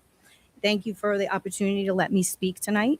My name is Doreen Lerner, and I'm the parent of a mom of two third-grade students, one who attends Nokomis Elementary and one who attends Grundy Elementary. For the past 4 years, I've navigated 2 different school start times, 2 different transportation schedules, and 2 very different experiences. My son, who rides the large Sachem bus, has never once had an issue getting to school on time. Not once. My other child, who rides minibus, has had a very different experience, and that difference is why I'm here tonight. As you know, and has been discussed, the federal CDL mandate was finalized in February, and I'm quite surprised that many of you didn't know anything about it. It's changed licensing requirements. Our large bus operations and routes were not affected at Sachem, but our minibus operations and therefore our special education students were. We are feeling the effects of this change. The mandate has created a severe shortage of qualified minibus drivers, increased reliance on subcontracted transportation, resulted in students arriving late to school, caused students to miss mandated services, and let children wait 20 to 30 minutes after dismissal to be picked up at the end of the school day. This is not a minor inconvenience. It's a systemic issue impacting only one group of students at Sachem, our special education students. At Grundy alone, approximately over 50 students this year on minibuses ride to and from school every day. This is 50 families who have spent years navigating inconsistent, delayed, and unreliable transportation while their peers ride district-run large buses, arrive on time every day without disruption. 3 years is too long for temporary fixes, too long for subcontracting to be the main solution, too long for special education students to be treated differently. Tonight, I'm here with an ask. We need to be proactive in planning. We need long-term solutions. We need to stop reacting and start preparing. This means we cannot rely indefinitely on subcontractors. We must develop a plan to hire and retain qualified minibus drivers. We must ensure equitable transportation for all Sachem students. And we must make this issue a top priority. Our special education students should not be the only ones who arrive late, who miss essential services, or who are left waiting after the school day ends. They deserve what every student in this district deserves: reliable, consistent, and dignified transportation. So I ask tonight, why is this still an ongoing issue? It's not just this year. At what steps will we take starting now to ensure that 3 years doesn't become 4? Let's plan ahead. Let's commit to resources. Let's anticipate staffing needs rather than respond to crises. Because we are Sachem and we owe it to every child, including the most vulnerable learners, to do better. Thank you. Thank you, Ms. Lerner. Ms. Pappas?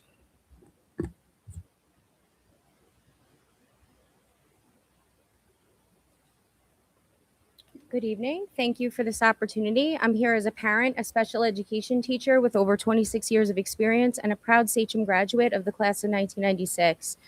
As an Honor Society student and an all-state soccer player, I lived the Sachem experience. I believe in Sachem. I still live here today because I thought my children would have the same opportunities afforded to me. But tonight I must ask, how can we continue to be Sachem proud when our transportation system disproportionately impacts the learning of our most vulnerable students, those diagnosed with disabilities? Transportation should support access to education, not impede it. In my daughter's case, she rides the bus for over an hour to drive just 7.1 miles to school. Not to mention that pickup times, drivers, and routes have already changed more than 10 times. This is simply more than an inconvenience, it's a barrier to learning. Students with disabilities rely on routine and regulation to begin their day successfully. Long bus rides can create anxiety, fatigue, sensory overload before the school day even begins. When students arrive, they miss valuable instruction and IEP mandated services. They miss opportunities for social connections. The flow of the late students interrupt instruction in the ICT class for all students. I know because that's what I teach. The change to routes and times impacts the whole families. Families like ours who spend additional hours working with our students and our children, supporting their talents and struggles, we do our part, we need you to do yours. Let me share some examples. My daughter Kaylee recently moved schools to Grundy to receive ICT and the Wilson reading instruction for her dyslexia. A painstaking move, but well worth it, thanks to the incredible staff at Grundy. You see, for the first time in a long time, Kaylee loves reading again. She even started writing her own book about a girl with dyslexia.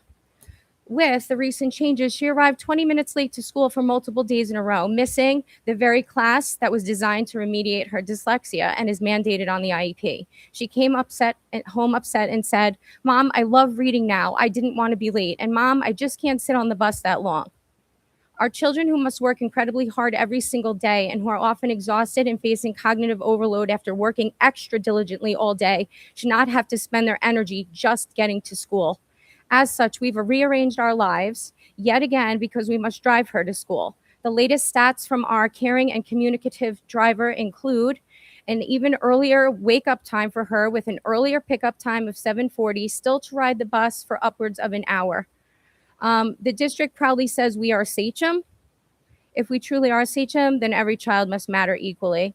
We must get more buses or brainstorm different solutions. The system is clearly broken. It's about equal access to education for the beautiful, neurodivergent, and unique minds that ride those minibuses every day. Ms. Pappas, you're approaching 3 minutes. From Steve Jobs to Pablo Picasso to Simone Biles, Jennifer Aniston, yes, even Albert Einstein, history shows us that the neurodivergent thinkers change the world. Let's give our children the same chance. Let's start by getting them to school. Thank you. Thank you, Ms. Pappas. Ms. Sattler?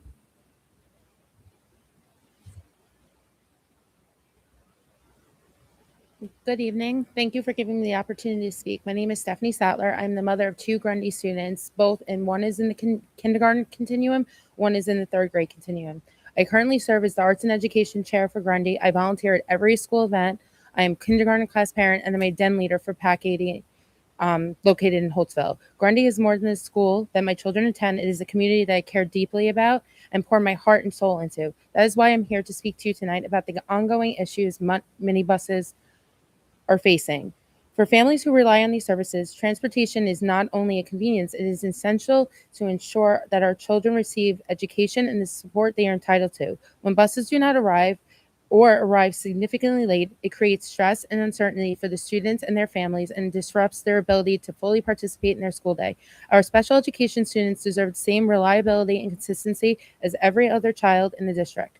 During the first week of this latest disruption, my children were arriving 20 to 30 minutes late every day. Then randomly on Monday, I received a call at 8:22 in the morning saying our pickup time had changed. What if I hadn't heard the phone? What if I was driving? What if my phone was in a dead zone? Why is this issue being handled on the fly as if our lives and our children's routines are somehow flexible enough to absorb constant chaos?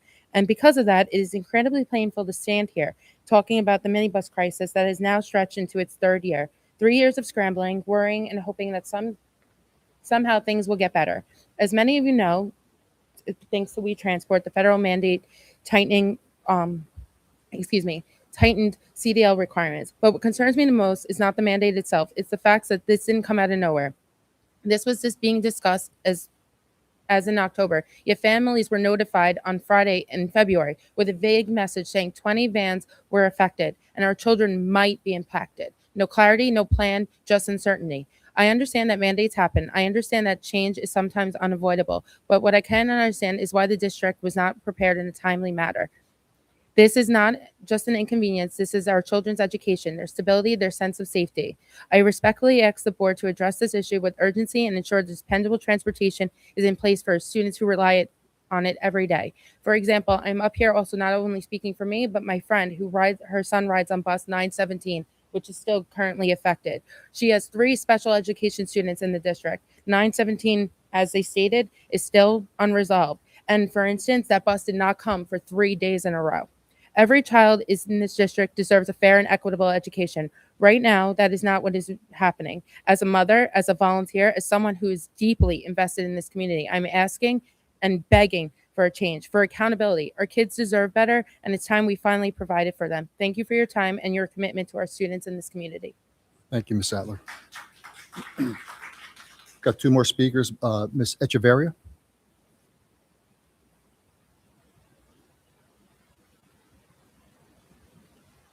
Good evening, everyone. As you can see, I do not have a speech here because I came directly from work because my daughter, her name is Daniela Echeverria. She's a student in Chippewa. She is in an ICT program. And the concern that I have is the way that communication has been given to the families has been incredibly unprofessional. I do understand that there are federal mandates that we cannot control, but the lack of proactive actions is a very big concern. As I mentioned, my daughter, Daniela Echeverria, she's in an ICT program. My daughter is diagnosed with ADHD. And we received a phone call on Sunday night, March 1st. We received the email back in February 27 indicating that there was going to be changes, but very little guidance of how the changes were going to specifically impact our children. Unfortunately, when I missed the phone call and I listened to the voicemail message said, your daughter will be picked up at 9:15 a.m. I thought I made a mistake. My daughter has been arriving to her school at 9:40 every single day. With a child that has an ADHD problem, it is very difficult for her to be able to continue her day because it has been disrupted. A child with ADHD and having this situation is incredibly hard because now she is not prepared to adapt to that change. But a child should not be adapting to the change. SACHM should be adapting to that change.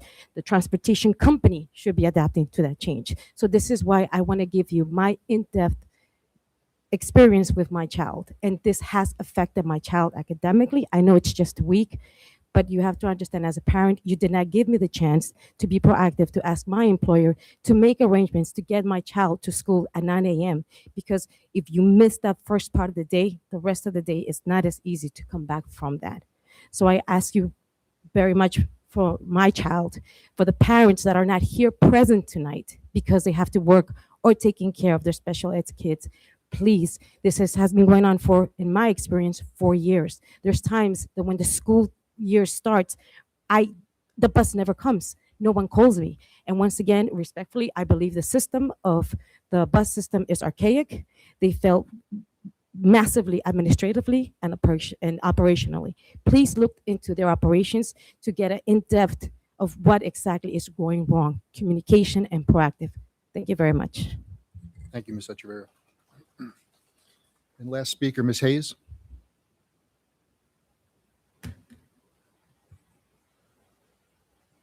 Good evening. Hello. My name is Kelly, and my son attends Chippewa. I stand before you. Thank you, first of all, for your time. I stand before you to express my dismay in the handling of the transportation issue that did take place. There was an email stated, obviously, we all know that was sent out on Friday, and where it said may or may not. So when I didn't hear anything, it was business as usual. I did not know. I thought, no problems, I'm not going to be affected. Until that morning of Monday when my son is ready to go to school, ready to be excited about his day, and the bus still hasn't shown up. We call the company, and then they track him down. They finally show up at 9:15. And to tell me that, don't worry, they have okayed it. That was the response when I said, this is the new pickup time. And I said, well, school starts way before this. And I asked her who she contacted. She did not call me. She did not call my mother. She said she texted somebody. That right there is a problem because who are you texting now about my son? So now the afternoon comes around. My son is not home. I am pacing my house. I'm upset. I cannot get in touch with somebody at the bus company because I'm sure there were other parents that are trying to find out where their child is as well. Are they in an accident? Did something happen? Sometimes the bus hasn't even showed up to the school yet. It's 3:45. The school day ends at 3:17, 3:18. I would say that I'm letting you know that no one did contact me. That was for sure. And we are guaranteed instructional time and transportation to and from school in a timely fashion. 90 minutes round trip. That was more plus for him to come home that day. Children need structure. A big part of it is when they get to their school, they get to their day, they unpack, they get ready for the day. When they're walking in, they see all the eyes on them and their day has completely changed. Their structure has changed. The very thing that we teach throughout Sachem. I'm wearing my Sachem Strong shirt. I'm a graduate. I am proud of Sachem. Today, I'm not very proud standing up here having to have this conversation. I'm usually giving props to the school I love. And as far as with transport, you are pointing at each other saying, I'll take the blame for this. I heard this back in February, in October. It should have been addressed at the next Board of Ed meeting. Unacceptable for the community that you're like, I didn't know about this. I went to all these meetings. No, one of them were ours. I understand you went to all these meetings. You're very vocal about it. But how is it for the top 5 of your people that you associate with were not ever talked to? So, in closing, I'm going to say that you violated many of their IEPs. And I will agree that had somebody reached out sooner, it would have been okay for a lot of families that had to adjust themselves on the fly that you've expected our children to do when we're grown adults and we can't do that. So these are our children. I want to know names. I want to know who's on that bus, who's helping. It's unacceptable to have our important and imperative information. I need that information for the safety of my child. So if something did happen, I don't ever want to imagine that happening. But they could say, oh, who is he on the bus with? And I would say, oh, he's on this route. No, that's not the right information. So what does that leave me as a parent, not knowing the information that was changed? Ms. Hayes, you're approaching 3 minutes. Thank you so much. I just want to thank you guys for hearing me out tonight. I appreciate it. And thank you for everyone else who spoke as well. Thank you. Thank you, Ms. Hayes. Okay. So just to wrap up this part of the conversation, so it sounds like we're agreeing to get with we and sort of understand the process, where are the gaps, and really present the board perhaps at the next meeting with what our improved process is going to be. And then for the we folks, if we can just understand from your perspective how you intend on managing us going forward, right? We're expecting a higher level of service, higher level of communication. You've heard it, right? And if you're not getting it, please come back here and tell us, right? We'd like to know. Okay. Great. Thank you. Patty, I'll let you finish up the last item in superintendent's report. The next part is our budget. Mrs. Srakis.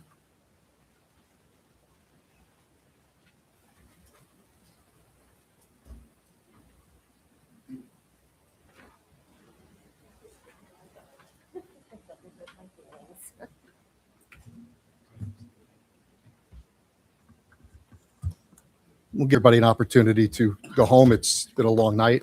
Something tells me we're going to be here a while, but please feel free. We won't be offended. Come on, Michelle. You've seen this before. I've seen it before. Okay. Yeah. Okay. So with the February 25th meeting being canceled, I combined both areas that we're going to cover tonight. So I'll only be about an hour and a half. So everybody sit back and Can you do it in 15 minutes max? Let's enjoy try the it. budget. No, I'm just kidding. Let me see. I'm not going to change, Allison. I think it's been dropped one too many times.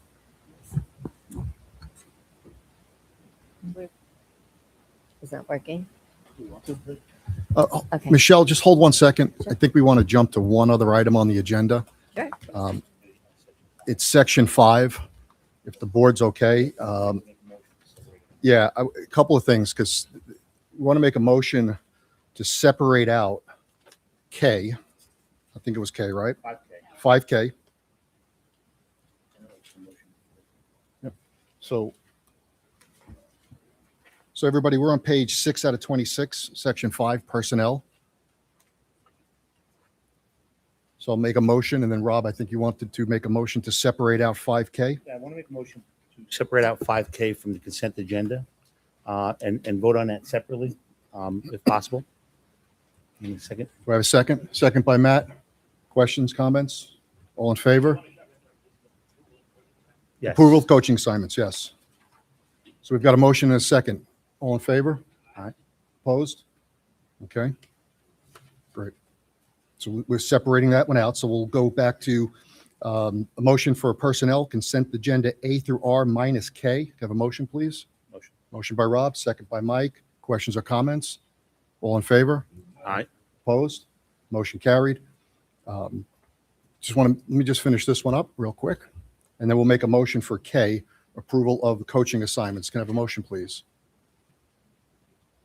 The motion. Yeah, we need a motion by Sabrina, second by Matt. Question or comment? Comment. Comment? I asked to separate this out and vote on this separately, only because I plan to abstain from this vote. Not because of the names that are on there.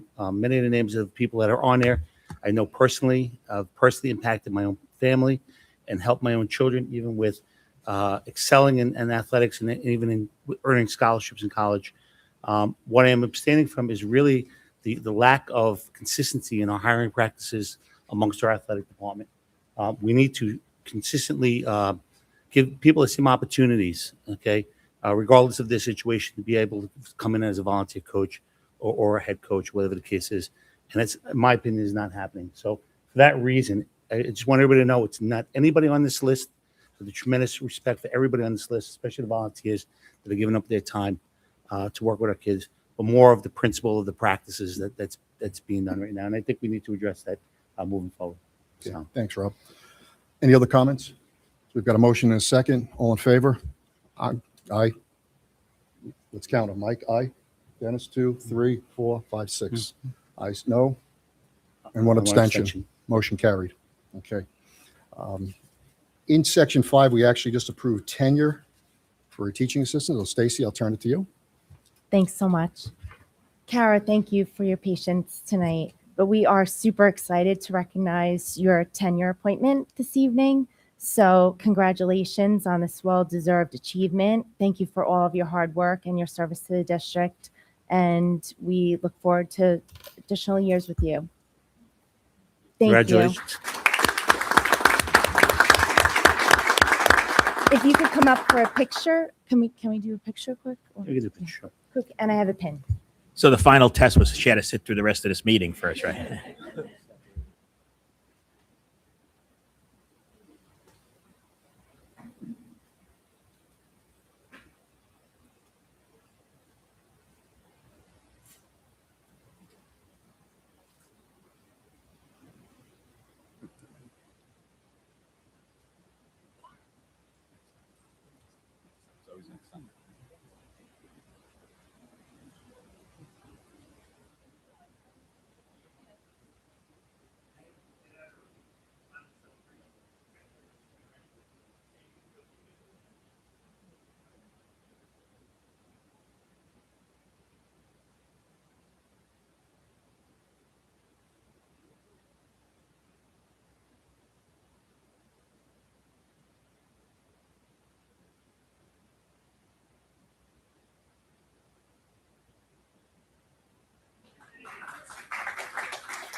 You can do it. Okay. We're just throwing the agenda out the window tonight, so we're gonna jump over to get our student board reports so we can let them go home as well.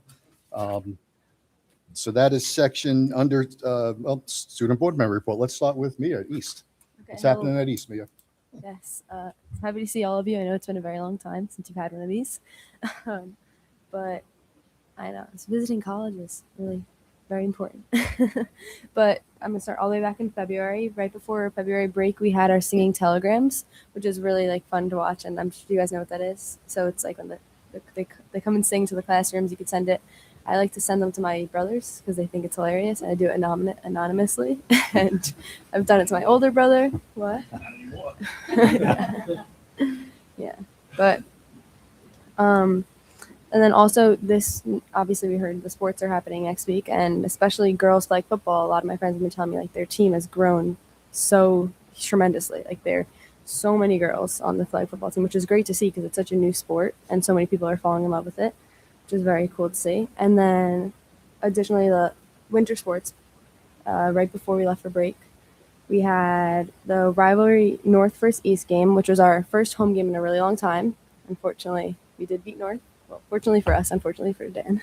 But and then for girls basketball, they made the playoffs, which they played the top second team in the county, Ward Melville, but they did lose, but it was a very, very close game.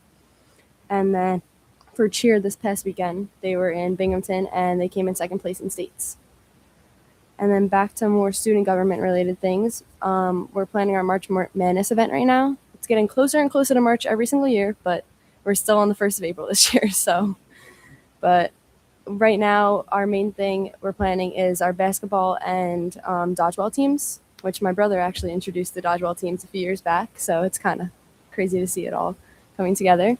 But this week, all of the packets are due. So everyone brought in their charity donations for their teams. And next week, we're starting our tournaments. So from days after school or like later at night, we'll be having the basketball tournaments and the dodgeball tournaments all day to see who's going to be in the final games on actual March Madness.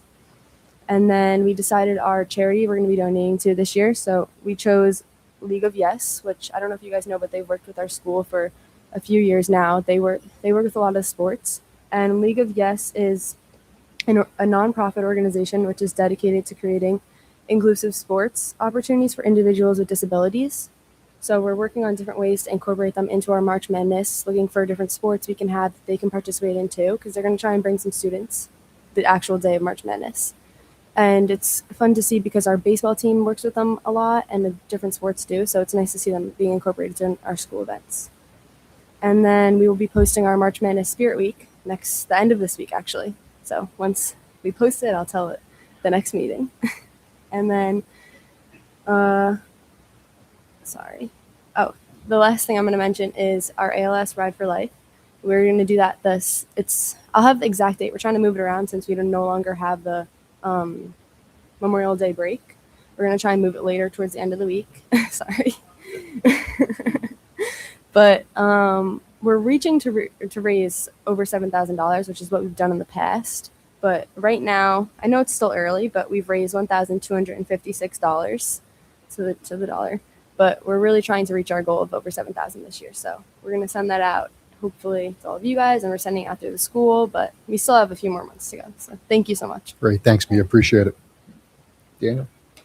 All right. Well, good to see you guys. It's been a while. I'm glad to be back. So, it's been so long. I'm going to backtrack it all the way, similar to Mia, to the day before February break, where first we had our spelling bee, which is ran by our English department.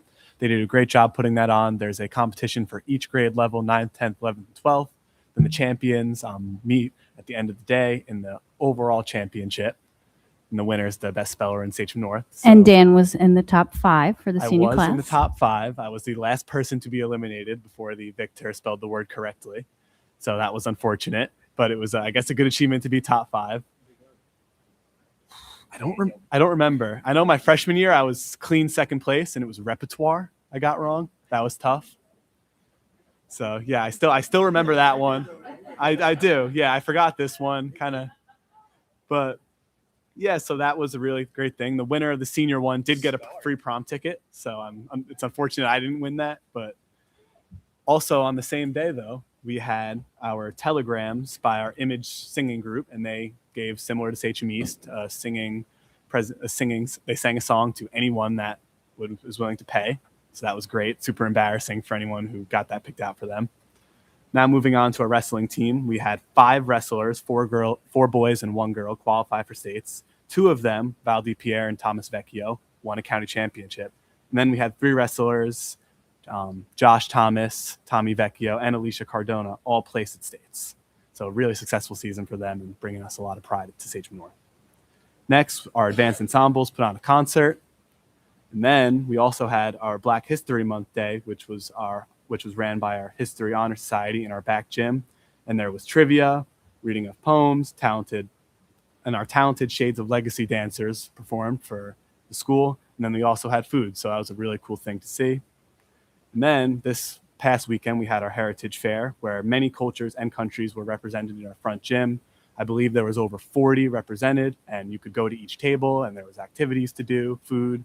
This was put on by our World Language Honor Society, so that was really cool. And then finally, the student government, we're preparing for March Madness on April 1st, same day as them, actually. And we're super excited to bring you guys more information to that at our next board meeting. Thank you, Daniel. Appreciate it. Thank you, guys. Yep. And feel free, we can let you guys go. It's been a long night, so yeah. Thank you so much. Yep, thank you. Okay, so we're still in the superintendent's report, so. Meredith, Back to hello, welcome Michelle. back. Yeah, so back to Michelle, I guess, right?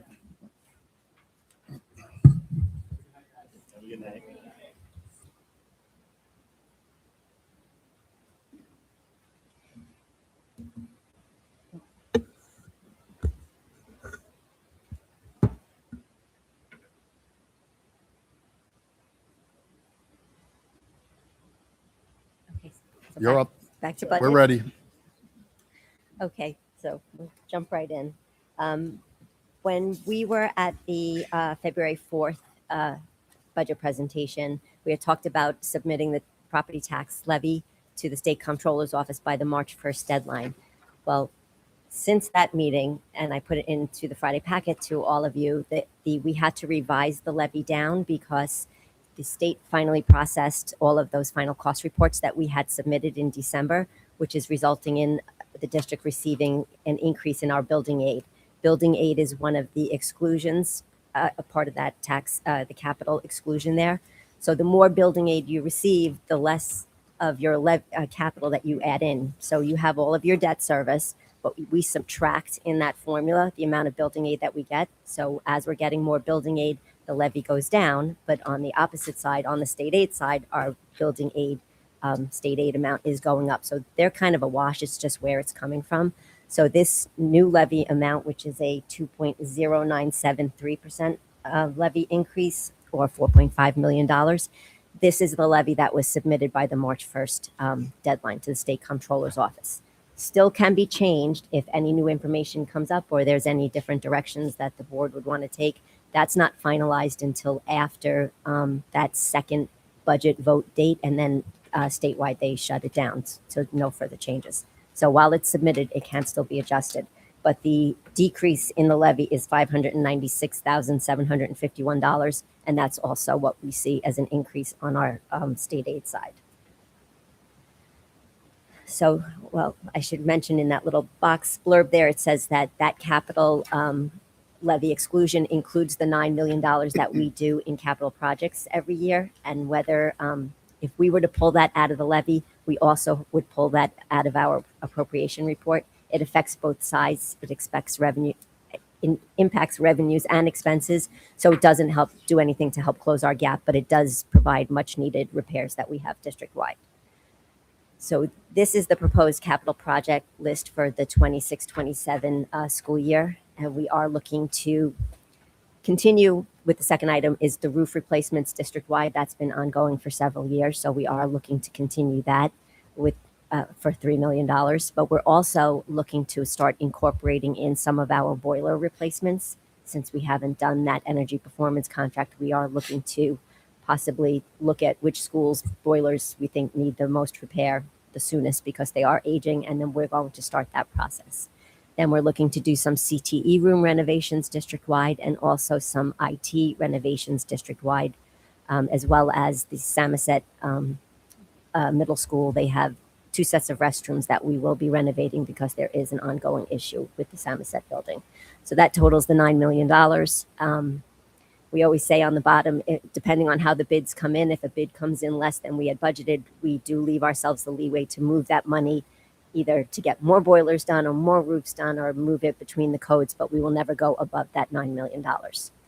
Did speak with our legal counsel today, and we're required to submit, it's called a SECRA resolution, an environmental impact resolution, has to be adopted for your capital projects before your budget is adopted. So dealing with Marianne earlier today, Marianne Sadowski, she prepared that SECRA resolution for us, and that will be on the next board agenda on March 25th.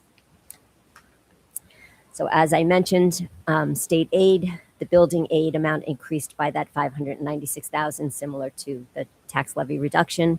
But we did see overall a foundation aid decrease of $765,000, and our other aids decreased by $103,000. So the net effect with the increase in building aid, we're seeing a $270,000 net decrease in our state aid. The foundation aid decrease, one of the items we had mentioned in a prior presentation was that when the governor did her estimates for her budget, she was using a 2.8% CPI, but the CPI for the calendar year 2025 was actually 2.7%. So that is now reflected in the formula, which is why we're seeing a decrease. It's one of the factors why we're seeing a decrease. So then going through our general support and non-instructional codes, starting with salaries, we looked at salaries back in December and we revisited them again in February. We have been actively going through this with personnel and staffing, and now that the deadline has passed for some of our union members to let us know if they are retiring, this number has decreased from our last presentation because we have incorporated all of those retirements into the salary figures. We are anticipating having to replace those individuals, but the salary difference, there's still a savings to the district. So that's already incorporated in our salaries.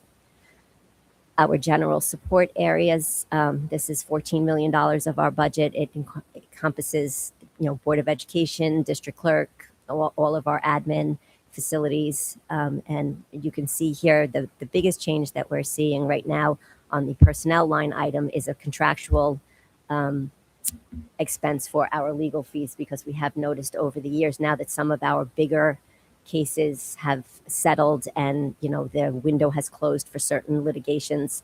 We're seeing a decrease in our legal fees. Sorry about that, Ed.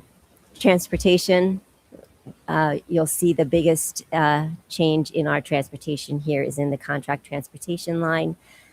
For the 25-26 school year that we're in, we had budgeted using two different contractors, and one was significantly more expensive than the other. And this is just reflecting that for 26-27, since we are with the one contractor right now, we are seeing a decrease in that line item for transportation. Employee benefits, we did make some revisions to these figures. The teachers' retirement system is the largest decrease that we're seeing, and that's twofold. Once we removed the salaries of the teachers that were retiring, we were able to recalculate this, but then we were also notified by the state that we should be using an 8.24% rate. They had originally given us between 8.25% and 8.75%, and we budget conservatively, and we're budgeting 8.75%. So now we have the reduction down to 8.25% for our employee benefits. Debt service, we're seeing decreases in all of those categories, mainly because with the serial bonds in the fall, we did advance refunding so that we could save on principal and interest. We're also looking for our tax anticipation note. We took out this year a $72 million loan note to bridge the gap from the time that we get our property taxes and our state aid rolling in, and just to keep the operations of the district funded. Now that interest rates are coming down and we're not earning as much on that money, it's starting to equalize. We're anticipating that we will lower the face amount of that loan, but we're also looking to hold it for a shorter period so it's not as large of an interest expense for the district. And then one of our energy performance contracts has been fully paid off starting in the 26-27 school year. Interfund transfers, this is our SESI program, which is the transfer for special aid. And then the interfund transfer for capital, that's the $9 million for the capital projects that we discussed earlier. So to recap these categories, the salaries and these non-instructional categories represent $347 million of our budget to date. As of right now, we are looking at a budget of $389 million. That is a budget-to-budget increase of $8.1 million, or 2.15%. You'll notice that, or if you remember back to our earlier presentations, we were up at around $393 million. So Mr. Sachs and I have been actively meeting with our departments. We've met with several departments several times just to review their numbers and just make sure that we're capturing the most accurate figures that we have. And as we get new information from outside sources, we've been incorporating that in. But that's where these decreases are coming from. So just graphically to see where does our money go, you could see it's similar to that anatomy of a dollar. The majority of our expenses are between our salaries and our employee benefits. That represents more than 73% of the district's budget. So looking at the revenue side with these expenditures, we have now $374.5 million in revenues without taking into consideration any fund balance or reserves. And we are at $389.1 million in expenditures. So that leaves us with a $14.6 million gap at this point. In our January 21st meeting, we were at an $18.5 million gap. So that just shows how we've been meeting with department heads and really working and going through this budget, trying to find every bit of savings we can. So if we look at our fund balance, because we always say this is the savings of the district, just like in your home, this is your savings account. And if you live off of your savings, eventually you don't have your savings. But if you know you need them in a pinch, what specific month or specific year, as long as you know you're putting that savings back, you're still in a good position. So we are estimating for June 30th, 2026, to be at a $57.5 million total of our restricted reserves and our unassigned fund balance. You'll see in yellow, I've highlighted $13.5 million appropriated fund balance. That is right now as a placeholder. For the 25-26 school year, with board approval and the community voted, we did appropriate $13.6 million. It was $11.9 million in our unassigned fund balance and $1.75 million in restricted reserves. We do anticipate putting all of that money back through savings, through one-time occurrences, just the way this school year is playing out. Mr. Sachs has updated the fund balance report, and that will be included in your Friday packet this week. But we are looking at a surplus of approximately $17.775 million for this year. So the district, I said, we appropriated $13.6 million. That means we anticipated to operate with a deficit. Now, as we are getting closer to year end, we're seeing not only are we able to pay back our savings of that $13.6 million, we're going to have about an additional $1.9 million that we can now put back into our unassigned fund balance. We were, for several years, operating at the unassigned level of the legal limit of 4%. And then in the last couple of years, we've dipped down below 4%. So for the 23-24 school year, we finished with an unassigned fund balance of roughly 3.4%. That went down last year to about 3.3%. But with the way this year is looking to end, we could possibly get that back up to 3.75%, which would be really great if we were able to do that.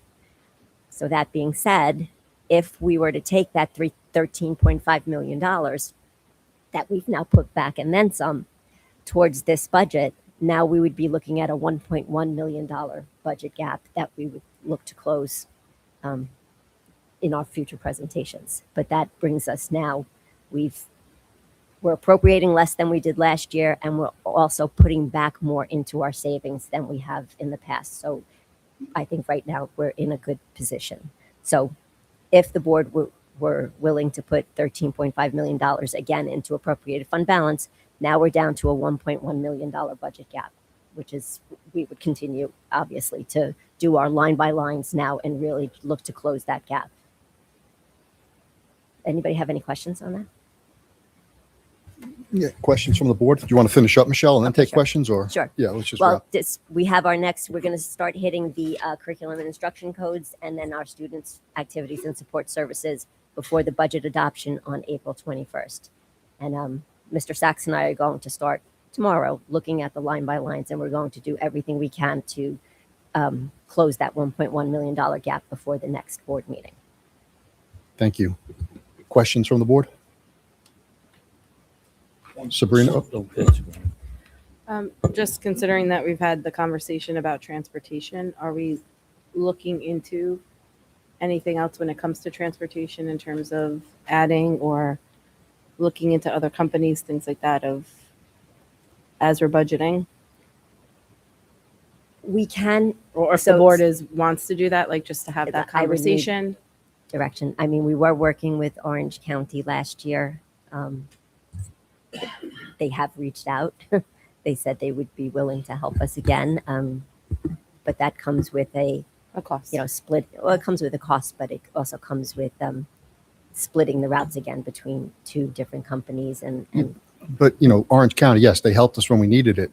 Then they became more expensive. And we had a lot of emails on that one, on them as well, right? Right. And the challenge is there's not a lot that can handle our size. Right. Right. And the alternative is buying buses or whole fleet, which is not an option at this point in time. and we also have trouble getting our own drivers. I mean, Right. we have postings out there that are active all the time, and we still have. We have to hold them openings in accountable to the districts. contract, and we need better communication, and we've got to, that's the first step. Right. When we've put out RFPs in the past, generally speak, do we get from other companies, or is it generally? No. No. So No. our hands are kind of tied in. They're kind of tied. I did one comment about the budget. When you look at the budget increases 2.15% for a total of 8.197 million, right? But 64% of that increase really comes down to one category, which is health insurance benefits. That makes up 64% of our increase. So that number is determined obviously by the state. They tell us what the increase is going to be, and then they take that money. I'm assuming right before out of our state aid. No, health insurance isn't taken from our state aid. Retirement Retirement system is taken okay. directly from our state aid. But that $5.2 million, once again, is outside of our control.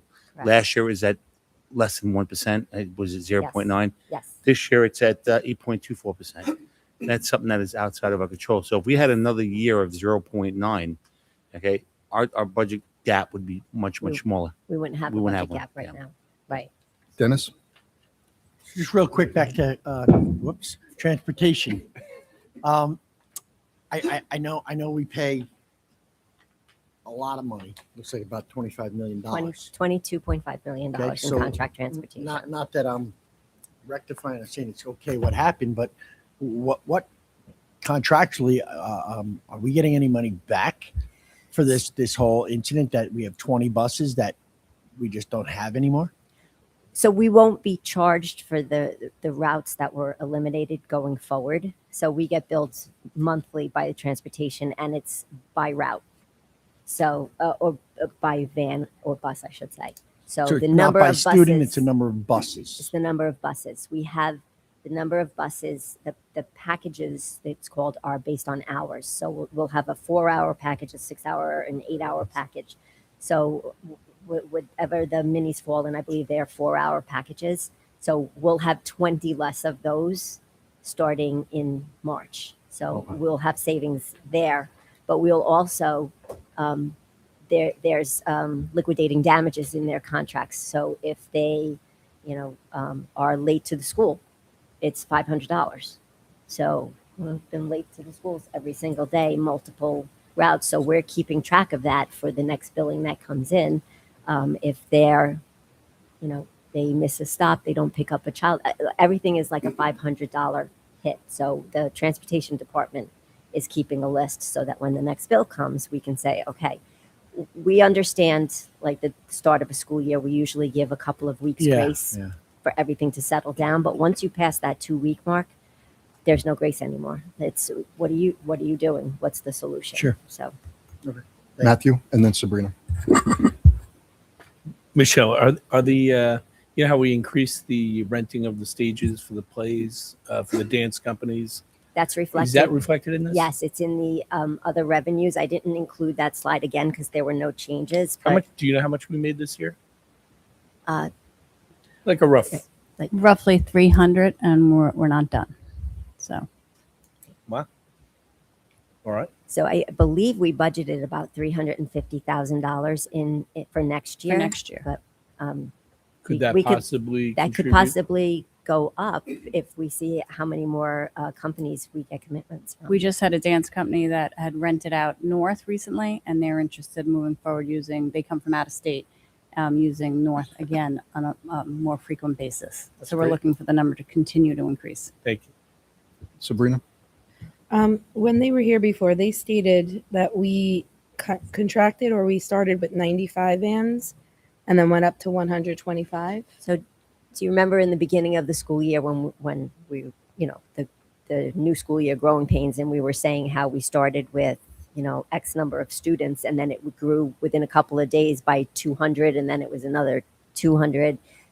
Throughout the school year, we get new placements, new students with IEPs that we have to now give a bus to. So that adds to routes changing throughout the year. You'll get a student added. You'll get a student now that suddenly becomes displaced, and now we're driving to, So it doesn't anywhere. make sense to maybe start at that number, having that, and maybe the routes, and then as the kids get added,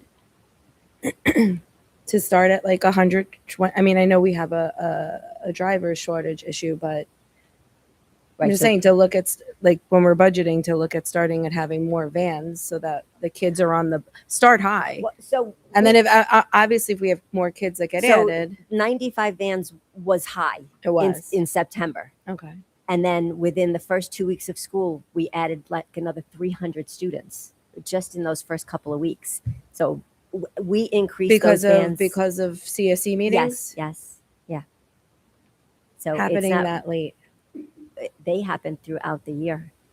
That's why we We had now done are that at presentation 125. last year, remember? Right. Because I don't think any of us were understanding what was happening. Right. I'm just thinking Yeah. of ways that we can alleviate that issue that we have. So now the for number we're that. starting with here is because we know we're down to 105 routes. Rather than pulling 20 out of the budget, we were working with John and Joni just, I think it was yesterday, where we said, well, we're not going to take 20 out because we know some of the routes are not working and we're going to have to add back. Right. So we reduced it by 10 routes, giving us 10 routes of wiggle room. But having 10 routes but not having 10 drivers still is not Right, helping right. us. We need the drivers. I'm just hoping that by the new school year that hopefully there's changes to what's Right. going on right now in terms Right. of the licensing. Okay. Got Matt Meredith and then I'm Mike. sorry, I got one more thing just because you brought up buses again. Is it feasible or is it stupid to even say when you saying we have trouble hiring buses for ourselves? Yes. Bus drivers, right? And I know I employ bus drivers for the summer camp every summer, and I have trouble getting them.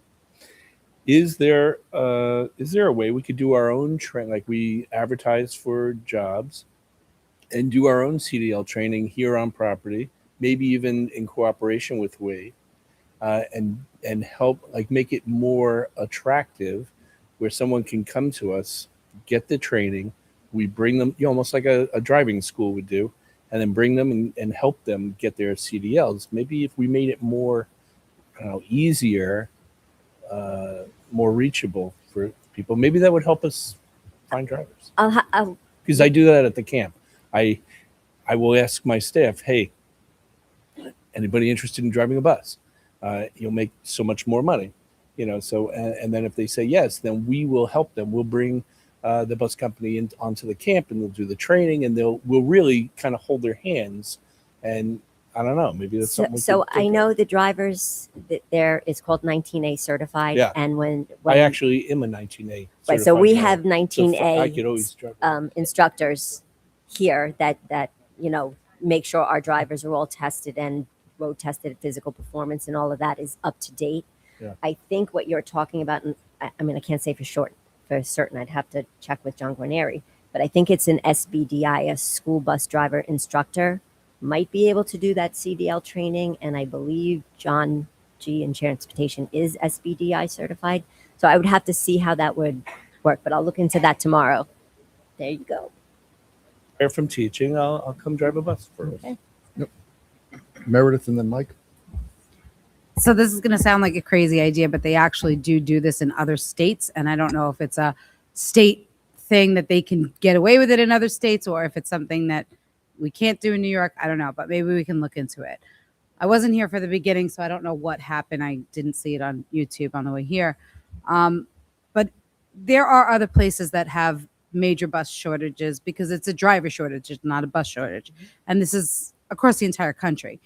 And so there are other districts that have started to give the parents a stipend to drive their children. So they ask the parents and say, okay, you're gonna sign a contract that you're gonna do it from We have September some here.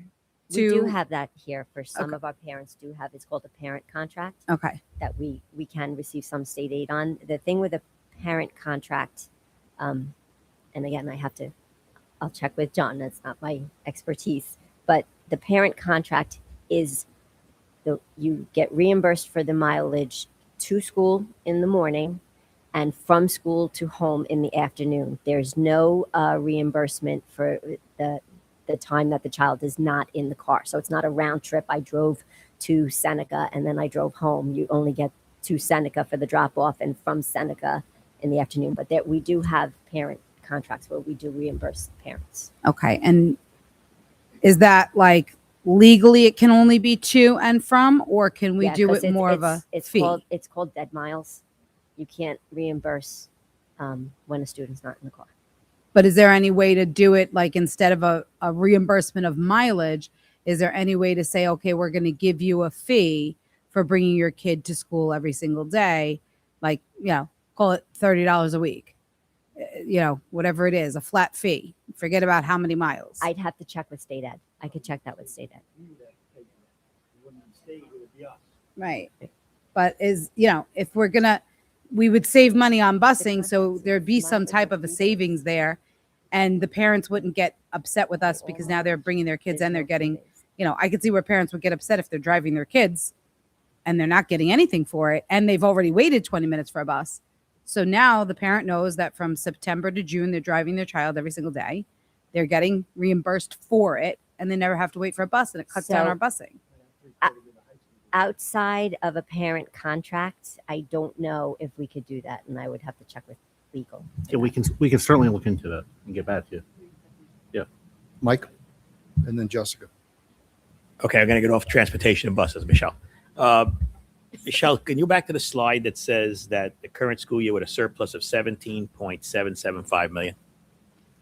A couple slides back. It's not working anymore. Blame Allison. Like what page? That Sorry. one. Got it, right. Go back. Go forward. There you go, right there. They're numbered. Okay, so of course there are people in the community who see the word surplus of 17% and they immediately think that we overtaxed them. Okay, that's number one. So my first question is, of that 17.775 million, how much of that is the result of underrunning existing lines from the current budget? You have that report right there. I think it's like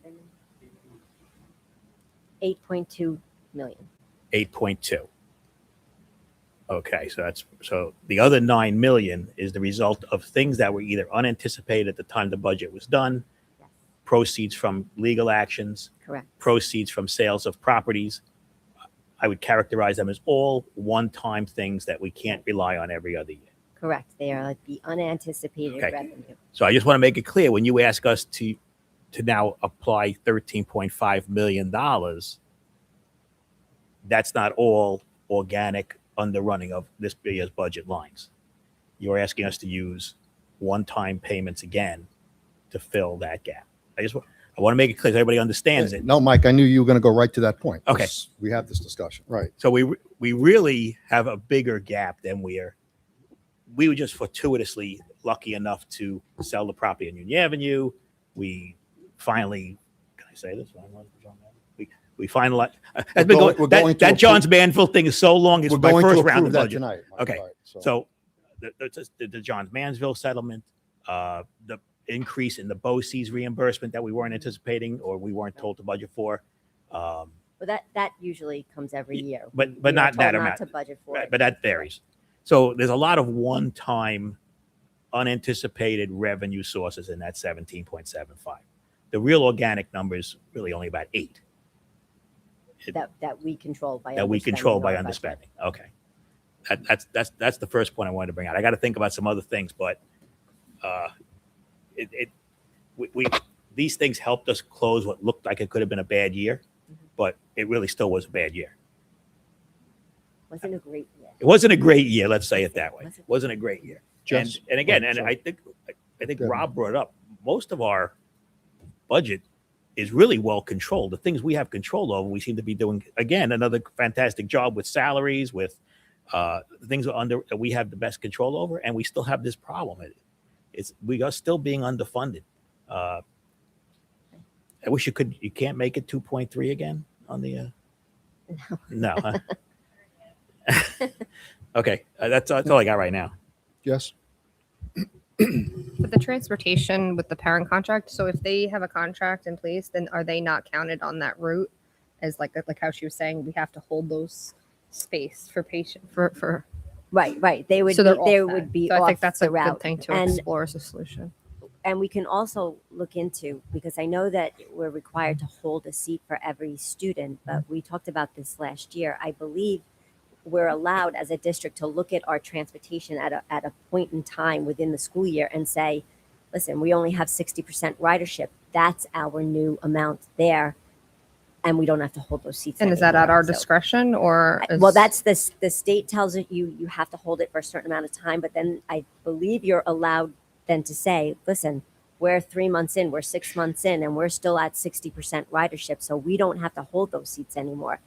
And you have that random crazy rainy day whose car broke down, whatever, where kids are on the bus. All right, they might be sitting 3 to a seat that time, but if that's not the norm anymore. But I'll look into that. Michelle, just go back to the 13.5, right? So the goal here is if we use the 13.5, what I think I heard you say is our deficit is only about 1.1 million. Yes. And you guys still have to go through the line by item, line. right? We still have to do the line by line. So if we did that, then we're not going to be sitting here in a month from now. How many jobs are we cutting? Are we increasing class size? What sports are we cutting? Right. Right. That This alleviates is- that conversation, Mhm. right, and gives us a little bit more time for the administration's strategic plan to start kicking in next year and the year after, which from your perspective seems to be better, right? We're getting out of that, right? Correct. So we're coming out of this hole because of the systematic changes that we did over the last couple of years. Right. Right. And some of the savings that we're seeing in underspending is just the active control over the codes in various departments, directors, like really making strategic decisions that we're implementing. So I see that going forward, and the plan that we have in administration, yeah, we see it continue. Right. And one of the big changes we've made is when we do see the savings, instead of reallocating that savings towards something else, we're actually putting in savings. So it's staying as a savings. Right.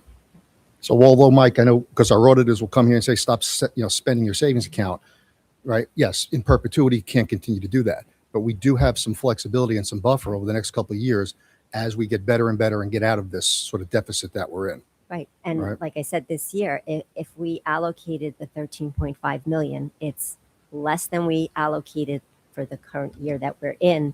And we're also, which we have not been in a position to put any money back into a reserve or our unassigned fund balance, which is why that number has slowly been going down. This now is giving it a boost. And again, the big thing is, we're not going to sit here at how many jobs are we cutting, how many Correct. clubs are we cutting, Correct. how many sports are we cutting, right? It's everything That that we conversation's have off the now, table for it's- this year, Correct. right? Correct. And we can continue on with the planning that you guys are doing. So Rob, I know you got a question. Just one question. The unanticipated revenue from BOCES reimbursement, what was that total number? It was 2.8 million. We budgeted 750,000, so it's a 2.1 million dollar. 1 million. And is that It's more part than of it the was. other revenue? That's in the other revenue line item. And we're still $517,000 short. And that's mostly from reduction in interest rates. Interest Interest rates. rates. Okay. And then also in here it says, we're appropriating $800,000 for CT classroom Renovations. enhancement renovations. What classrooms are we renovating? Is that at the high schools? It's at our high schools, yes. Automotive construction. Yeah. Construction programs. Yeah. So it's a lighting and flooring and things like that, equipment. Ventilation. Okay. Okay. And existing programs that we have already in place. Okay. Great. Any other questions for Michelle at this point in time? Great. Thank you, Michelle. Appreciate it. I just want to say one more thing. Ron and Michelle are going through line by line. So we're asking for 13.5 at this moment. We're hoping after going line by line, it'll be less than 13.5. Yeah, I think Ron said he was going to be like 19.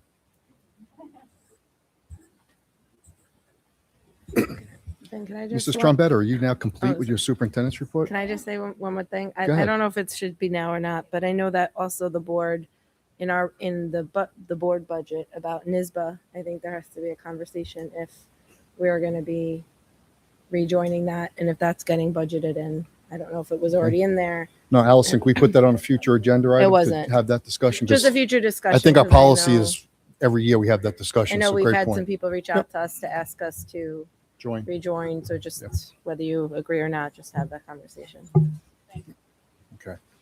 Okay, we'll get back to the agenda. So we're up to the approval of minutes from the last meeting. Can I have a motion, please? Motion by Jessica, second by Matt. Questions or comments? All in favor? Opposed? Motion carried.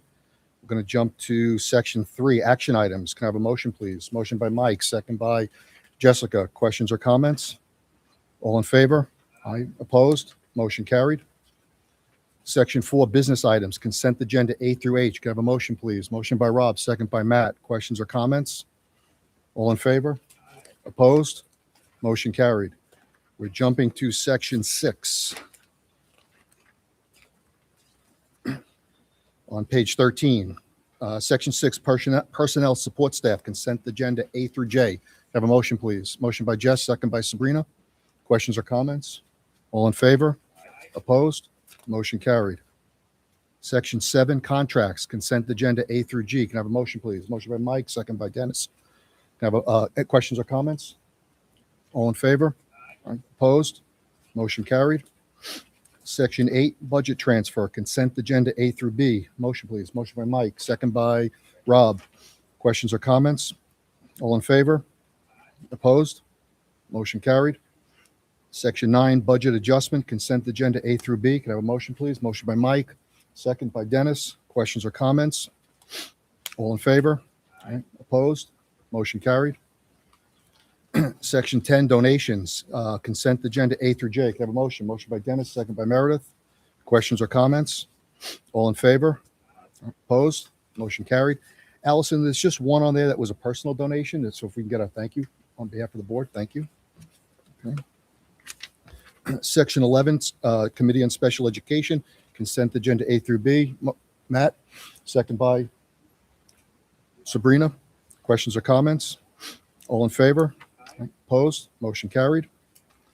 Section 12, monthly reports. Do we have anything besides legislative? I'd like to put legislative off to the side so you guys can get your thoughts together. I know you had a busy day up in Albany, and maybe when Stephanie's back, you guys can go through it if that works. Okay. Just advise that the audit committee does have a meeting now set up for the 30th of March. So we see you on the next night. Remember, we have our meeting on the 31st. I guess do the Passover. So we'll see you the next night. We'll give you a report out. You want to jump? Yeah. Go ahead. We were actually going to ask if we could invite the legislative committee to do a presentation on our trip to Albany today. So I'm okay on with March that if the 25th. board. Yeah. Thanks. Excellent. Thank you, Meredith. That's great. Okay. Closing comments. Allison, there's no speakers. Okay. Takes us to section 14, old business. There's nothing from an old business perspective, but section 15, we've got 2 discussion items, and hopefully we can move through these fairly quickly. What I'd like to do is maybe do the charter school resolution one first, if that's okay. So I think the board wanted to have a discussion about a resolution that a lot of districts have been approving, which basically says that they're at the, it's advocating for, they want local school boards to endorse a resolution calling for lawmakers to codify local voter approval of charter schools. That's the essence of it, right? Because right now, I believe the state can just come down and say, poof, here's a charter school. This is giving control back to the community to vote on it, right? So we were asked to consider a resolution that we would support that. A lot of other districts and boards have been approving that. So I don't know if anybody has any questions on this particular resolution, or if it's something that maybe we want to. get on the next. I think we can make a motion now and prove it now. So I'd make a motion. You want to make a motion from the floor? Yeah, I mean, you could certainly adopt it now. I would advise the board to read it into the record, just for the Okay. benefit of the public. Okay, so that's the resolution right here, right? Okay, so it says here, whereas charter schools and district schools are funded with public funds through taxation, whereas the expenditures of district schools are overseen by elected boards, which are accountable to the public, whereas the budgets of fiscally independent district schools are approved by the citizens of the communities they serve, whereas charter schools divert public funds from the budgets of school districts, whereas the diversion of public funds adversely impact the budgets of district schools, whereas charter school expenditures are not overseen by an elected school board that is accountable to the public, whereas charter school spending plans are not approved by the citizens of the communities in which they serve, whereas charter schools are permitted to open without the approval of voters in communities in which they serve, therefore be it resolved that we're actually asking NISBA to advocate on our behalf. That's what the resolution says. Okay, so resolve that NISBA advocates for legislation requiring all charter applications to be approved by local voters of impacted communities prior to the submission of the relevant state chartering entity. So that's the resolution. So can I have a motion, please? Motion by Rob, second by Sabrina. Questions or comments? Meredith? I just want you to know that in Albany today, there was a lot of chatter about charters, and every single person that we spoke with, it was one of the things that we brought to their attention. We spoke to senators, assembly people, and every single one of them. As soon as we actually spoke with somebody from the executive section as well. And the second we mentioned charters, they all giggled because it's been something that they're all being inundated with right now up there. Perfect. Okay, we've got a motion and a second. All in favor? Aye. Opposed? Motion carried. Do you need this then? That's fine. Yeah. That's the motion. Okay, next discussion item is about the North Pool. So if the board recalls, we had some leakage in the pool, which was pretty significant. We had a company come in, do an evaluation on the pool. They did some pressure testing. It turns out that based on their assessment, it's the cost associated with fixing it outweighs the life of the pool, right? So we're at a point where the pool has run its course. Our architect sort of substantiated that, right? And said that, that pool is probably 50, 60 years old. So it's outlived its useful life. And we're faced with putting in a new pool at North. He gave us a cost of, I think it was in excess of $4 million. Okay, so the goal here was to have a conversation with the board as to how we want to move forward. Michelle, before we do that, can you just provide the board with some statistics, right? Because right now, it's costing the district some money to run that pool. We have two pools right now, one in East that's fully operational. Right, and the North Pool is completely shut down. North Pool's completely shut down and secured, right? So we Correct. secured that. Okay. Correct.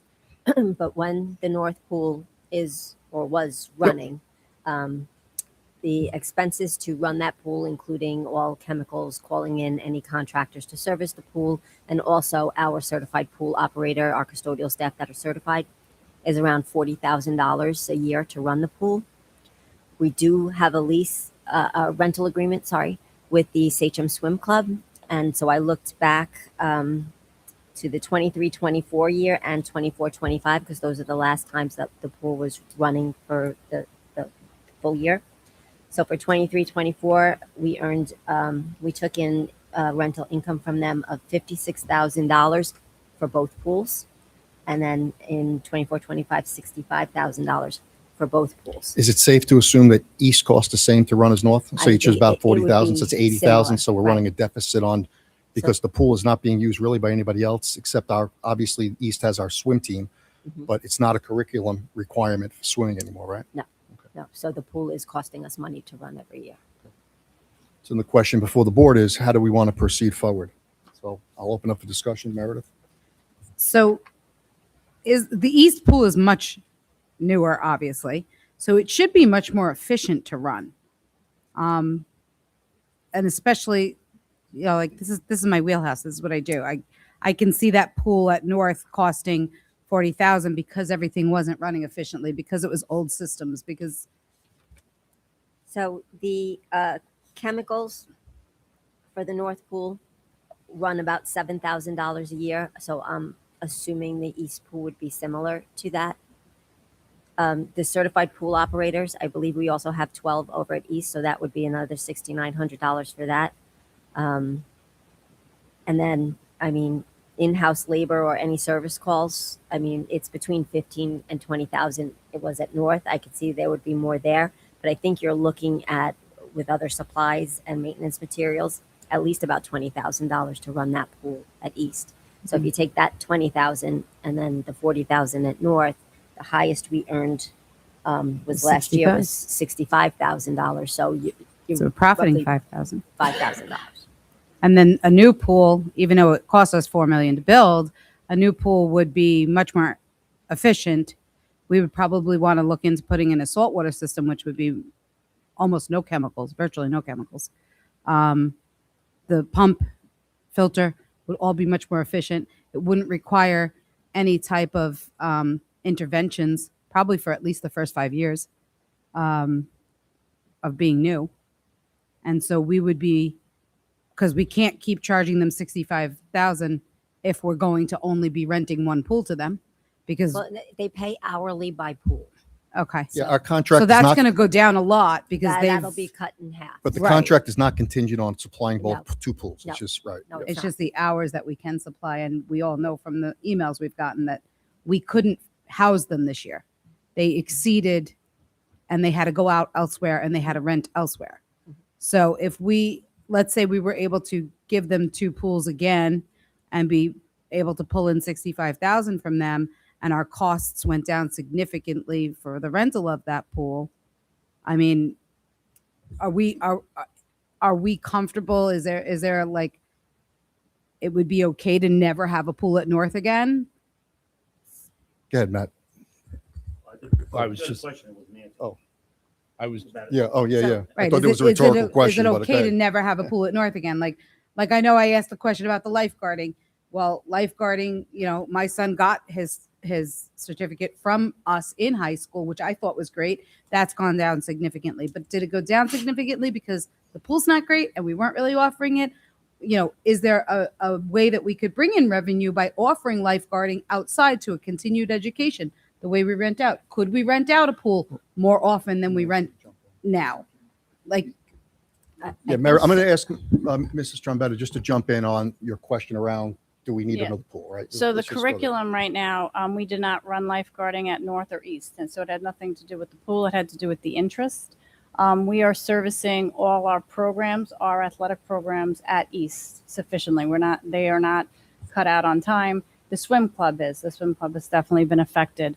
The decision now would be: are we adding more to the taxpayer by doing a bond now, or waiting more down the line till something falls off? So that would be the time we could put a bond in where it would be an even amount, as a taxpayer wouldn't feel it. So that would be the decision of the board. But right now, our curriculum is not being affected by the pool. And if our lifeguard program was to build, we would bus them to East like we've done with other programs. We've had to share programs when we do that. So it's not that we wouldn't offer it. If the interest was there, there's a way to still accommodate them. But our athletic programs are still being accommodated with the East Pool. okay, it's not putting our students out, and we don't have more students who want to be on the team than what we can house in just one pool. Right now, we're combined on both Northeast Mhm. on all the programs, boys and girls, because the interest is low. Okay. But no one's ever cut from the swim team, the diving team at all. And we'd have to go out for a bond, or we could take it out of our reserves as a one-time hit to our reserves because it's a one-time thing. That's certainly a decision that you can make as well. Yes. Just a quick question, Michelle, since the issue of bond was brought up, can you just address that real quick? Because Patty had said something about something falling off. Can you just share that? So and then we'll sure. get to the question. So if the board wanted to move with a bond, obviously that would have to be a proposition and it would have to be voted on by the community. But a $4 million bond added to the tax levy for the 26-27 school year would increase the tax levy across the three towns between $10 and $12 for the year. you're adding $332,000 of debt service onto the levy calculation. That's what you're adding on. As far as bonds falling off, I have debt service schedule in the 2030-31 school year is our last bond payments. And when you look at how the tax cap formula works, you add you subtract when doing it for 26, 27, I'm going to subtract my capital exclusion for 25, 26, and I'm going to add my capital exclusion for 26, 27. That's how the formula works. So it gets subtracted on the top and added on the bottom. When a bond falls off, you have a large deduction that comes off, and it drives your tax levy down. And in our case, it would make it negative in that year if nothing were done by about $2.3 million decrease in the levy. So that means if you wanted to go out, for example, with a zero levy, that's considered piercing because you would be at a negative. So what districts try to do is plan your capital projects, your large scale capital projects. Like, we built buildings. We have a lot of debt falling off in that year. So if we were to look at a large scale project that would address, our boilers district wide, our roofs district wide, and you have, and the number that's falling off is $9 million. You have $9 million in debt fall off, and you match that with a bond that would be a $9 million payment in that following year, and it levels off. It's still, the tax levy to the community is still around that 2%, saying if nothing else changed, rather than having debt fall off one year, you get a negative levy, and then you wait a couple of years and plan a project, put debt on the books to address those projects, and now you're looking at a 5% levy. And so it's just managing the timing of these projects. Right. Thank you. I think Matt and then Rob. When did the swimming come off the curriculum? Because I know they used to do the swimming. Anybody Patty? know that? Yeah, hold on, Patty. It doesn't really matter. There was a question about when did swimming come off the curriculum? Swimming came off the curriculum, I would say, 6 Around COVID? years. A little before. Okay. Yeah, a little before. I- We were battling, we had more doctor's notes of Right. excusing children than we had students in the pool. Right. So, I mean, that's just a big nugget around. I'd rather concentrate on fixing the busing situation, or, and I feel bad for the North, if they want to, but it's not part of the curriculum. So I don't think I could support doing a $4 million bill to put a pool there. So, Rob? Listen, we've always been about equity in all the years we've been in this district. What we do on one side of the district, we try to match on the other side of the district. So no section of the district feels like they're doing without. It's unfair that school has it. Sachem East pool, okay, quite honestly, is a disaster. I don't know if you've ever gone to a swim meet there. When you sit in the bleachers, you can't see the first two lanes. So if your child's swimming in the first two lanes, you don't see them. You have to literally go up to the railing and look over the railing. It was designed poorly, as much of the building was designed. We finally got a handle on St. Janice. We've corrected roofs. We collected, a lot of different things. I think the need is there. For years and years, we used to have community educational programs. We would have a family swim. We would have a senior swim. And right now, we're not offering any of our taxpayers. We're not, don't have children in the school much to, we used to have an entire, educational program with people who sign up for photography classes, and we did away with that. That's stuff that we lost over the years. There is definitely a need in our community for a second pool. There is, and I know it's a swim club, but many of those swim club kids are our kids. Me personally, I think the need's there for purposes of equity. I would be in favor of going out with a bond. I would be in favor of letting the community make the decision as to whether or not they want to pay for a pool or they don't. Rather than us just sit up here and say, yeah, no, we're in now because we have to focus on this and that. We have $40 million worth of capital projects that we have to do. So if we don't want to do a pool, we don't make that a priority. We're just going to add it to that list of things that's going to take us 20 years to do. So I'm in favor of spending, the $4 million, okay, Go out with a bond, okay? Put it out to the community for a vote, okay? And let the community decide if they want to pay for $10 a year, less than $1 a month for a pool. You know, that's my opinion. Because if we don't do it now, we're never going to do it, and that's really what it comes down to. And the need is there. You know, not that I have any contact with the Sachem Swim Club, I don't, but I know that the need is there. So that's my opinion. Anybody else want to have a conversation or comment?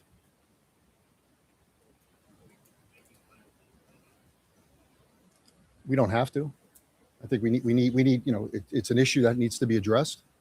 Well, I guess the question would be, if we did decide we would bond it or put it up to the public for a vote, when would you need to know that by? If you wanted to include it on the ballot for the budget vote, it would be sooner rather than later, but it doesn't have to be on a budget vote. You can have a bond vote anytime. But it would cost you. No, I mean, if we wanted to have it as part of this this budget, cycle. yeah. Just to be clear, I have no problem putting it on for a vote for the people to decide. I have no problem with that. I was just speaking my opinion. That's all. So I'm. Can I go? Go ahead, Mike. Oh, so I mean, personally, I feel a lot like Rob did, especially having come through school. We all grew up in North. That was always the smell of chlorine waffle through. Yes, we get it. Yeah. Not every school, not every high school has one. To be sure. And certainly, if we don't put one back, there will be no need because there won't be a pool there, right? So we wouldn't even be able to have that. I also know, of course, we have certain financial problems, but I'd be my conscience tells me the pool should be there, but let the people tell us they agree to pay the $10 a year. So I agree with Rob that we should bond that and put it out as a proposition to the public. Along with a tax cap compliant budget, so both would only need, 50 plus 1, I guess it would be, on the vote. And if the people tell us they want that pool reestablished, then great. If they voted no, then the answer is pretty clear that we won't be putting the pool in anytime soon. So that's how I feel. I think that's fair to both parties to do it that way. Okay, Jess. I agree. Like personally, I'd rather see those resources allocated to class sizes and academic goals, but I would believe that the community should have their input, and I'd be in favor of it putting back to them on the ballot. Okay. Anybody else want to weigh in on this? Ed? I just think it'd be very difficult to have this on the proposition for May. I mean, you'd have to get final expenses, right, a projection of what the costs are going to be for the actual proposition. You would have to involve your bond counsel, who I believe is Bill Jackson, to start to think about the bonding process itself. I know there's a whole series of resolutions that are required before this is placed on the proposition. So you'd have to work with bond counsel. You'd have to work with your architect to actually ascertain what you're asking the voters to approve.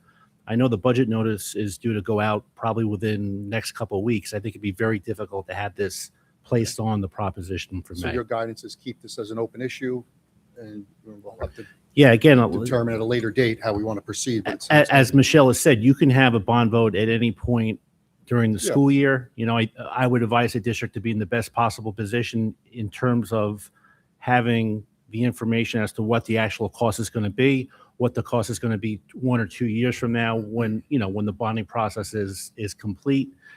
So my advice to the board would be to consider this going forward, and then probably think about the idea of putting this before the voters sometime in the fall, if that's what you want to do. And then the other issue is just paying for it out of reserves. Right. Meredith and then Rob? Just a comment, just so you guys are aware, and I would love to know how many students we have in our swim teams between both schools. How many students we have we have a dive team, don't we? Yeah. So I'd like to know how many students we service with our pools of our own students. And then Sachem Swim Club has roughly 300 students, and about 70% of them are Sachem. So that's a good number of kids that are serviced with our aquatic And then we centers. could open it up at night too for family we swim. And we could open could for rent it senior out the way we rent citizens. out our auditoriums. There's plenty of rental revenue to be had by, you're not making $4 million back. There's plenty of rental revenue to be had with pools. I'd be curious. I'm curious to know why we stopped that, right? Because they used to have family swim. Somebody stopped it for a reason. Whether it was Budgetary. liability or something, right? Budgetary. We're having all sorts of community members. It's budgetary. More budgetary. Okay. Yeah, the other thing is you put a new pool in, you're going to get a big interest in using it. Right. You put a brand new pool in, there's going to be a big interest to use it. That was also properties that they were paying, and we didn't have any time on. Yeah. You know, and not that it's a bad thing, but they're using the gym. They're using the pool every day. You know.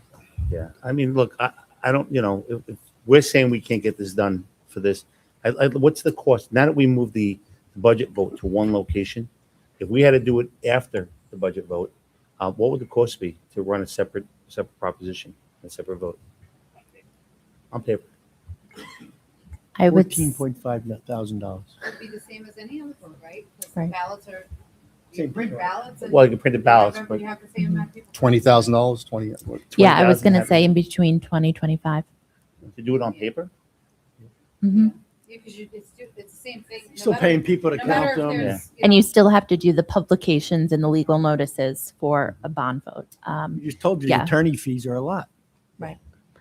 The first publication for our legal notice for this May vote has to go out by the 30th. So, yeah, we're in a really tight time squeeze So of then- 2 weeks. Too tight. So the question is, you know, taking the lead of the board as to what direction we want to go in. If there's 5 that want to put it at the bottom, the community make the decision, then we could pick a date, you know, down the road to actually, and that'll give us the time to actually cost it out and do the bond work. So you want to take a leaning tonight on Take a lead direction? tonight as directions, so we can get the ball, instead That's of fine. kicking the can down the road, you know, so we have an idea. Okay. I also just think it's advisable for the district to actually do an inventory of other facilities to see whether or not there's any other portions of the district's infrastructure that they want to improve. I mean, a $4 million bond vote is not a very big bond vote. Well, Sometimes, I would probably recommend adding So- some boilers to that. sometimes Boils school- in, do a $10 million. I mean, bond. sometimes school Boils districts done. will prioritize what is actually needed in terms of its physical campus and then include that within a bond. I mean, just to do the bond on the pool itself, you know, may not be advisable. You may want to identify other portions of the district that are in need of new upgrades. Yeah, my only concern Ed, is if we go out with a $40 million bond or $50 million bond and then pack, it's not going to pass. Yeah. It's not. Just Meredith, last comment on this? also for the next meeting, not everybody in this community knows what a bond is, why you get one, how much it costs. So if we could just, you know, put that out there, and then maybe community members will be a little bit better educated on, you know, because there's some people that think the bonds are the most evil thing in the world, and then other people think that they come in and help you out when you need it. All right, so we're going to take a leaning on if we're going to pursue issuing a bond to cover the cost of the pool and perhaps other things, right? Mike? You're a yes? Yeah, actually, I like that idea. Okay, Meredith? Yes. Dennis? Yes. Rob? Yes. Matt? Yes. Jess?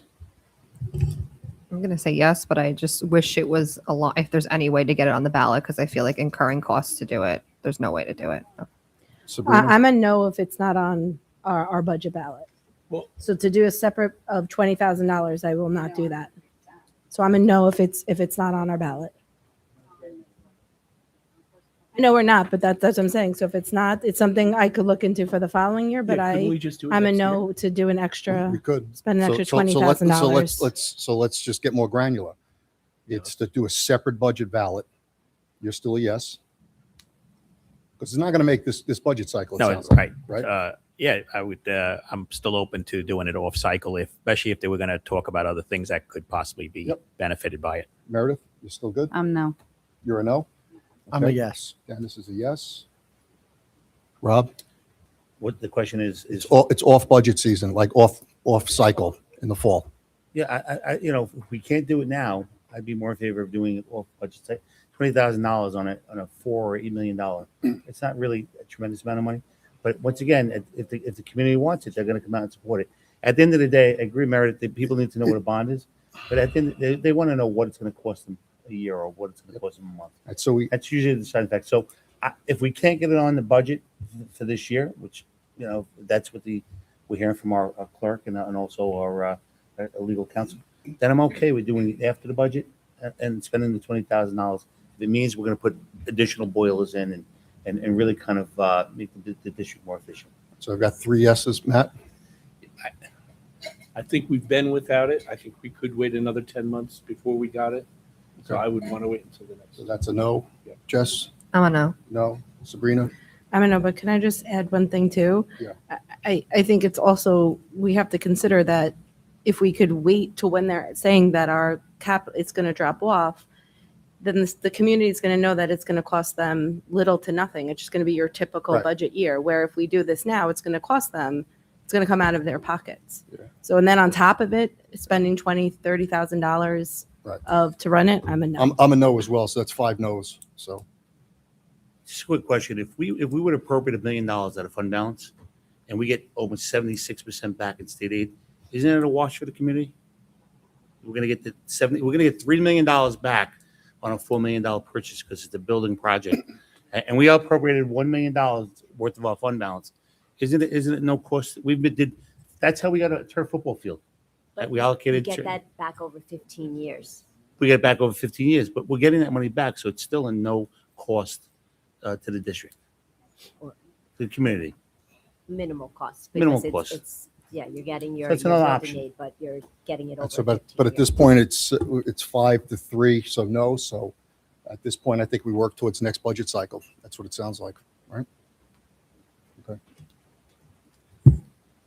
All right, takes us to section 16, future items for discussion. Anything for the future discussion items? Jessica? Just want to revisit where we are with the community survey. I know our budget situation seems like it's improved, but I just believe strongly in some stakeholder feedback. Okay. Anything else for future?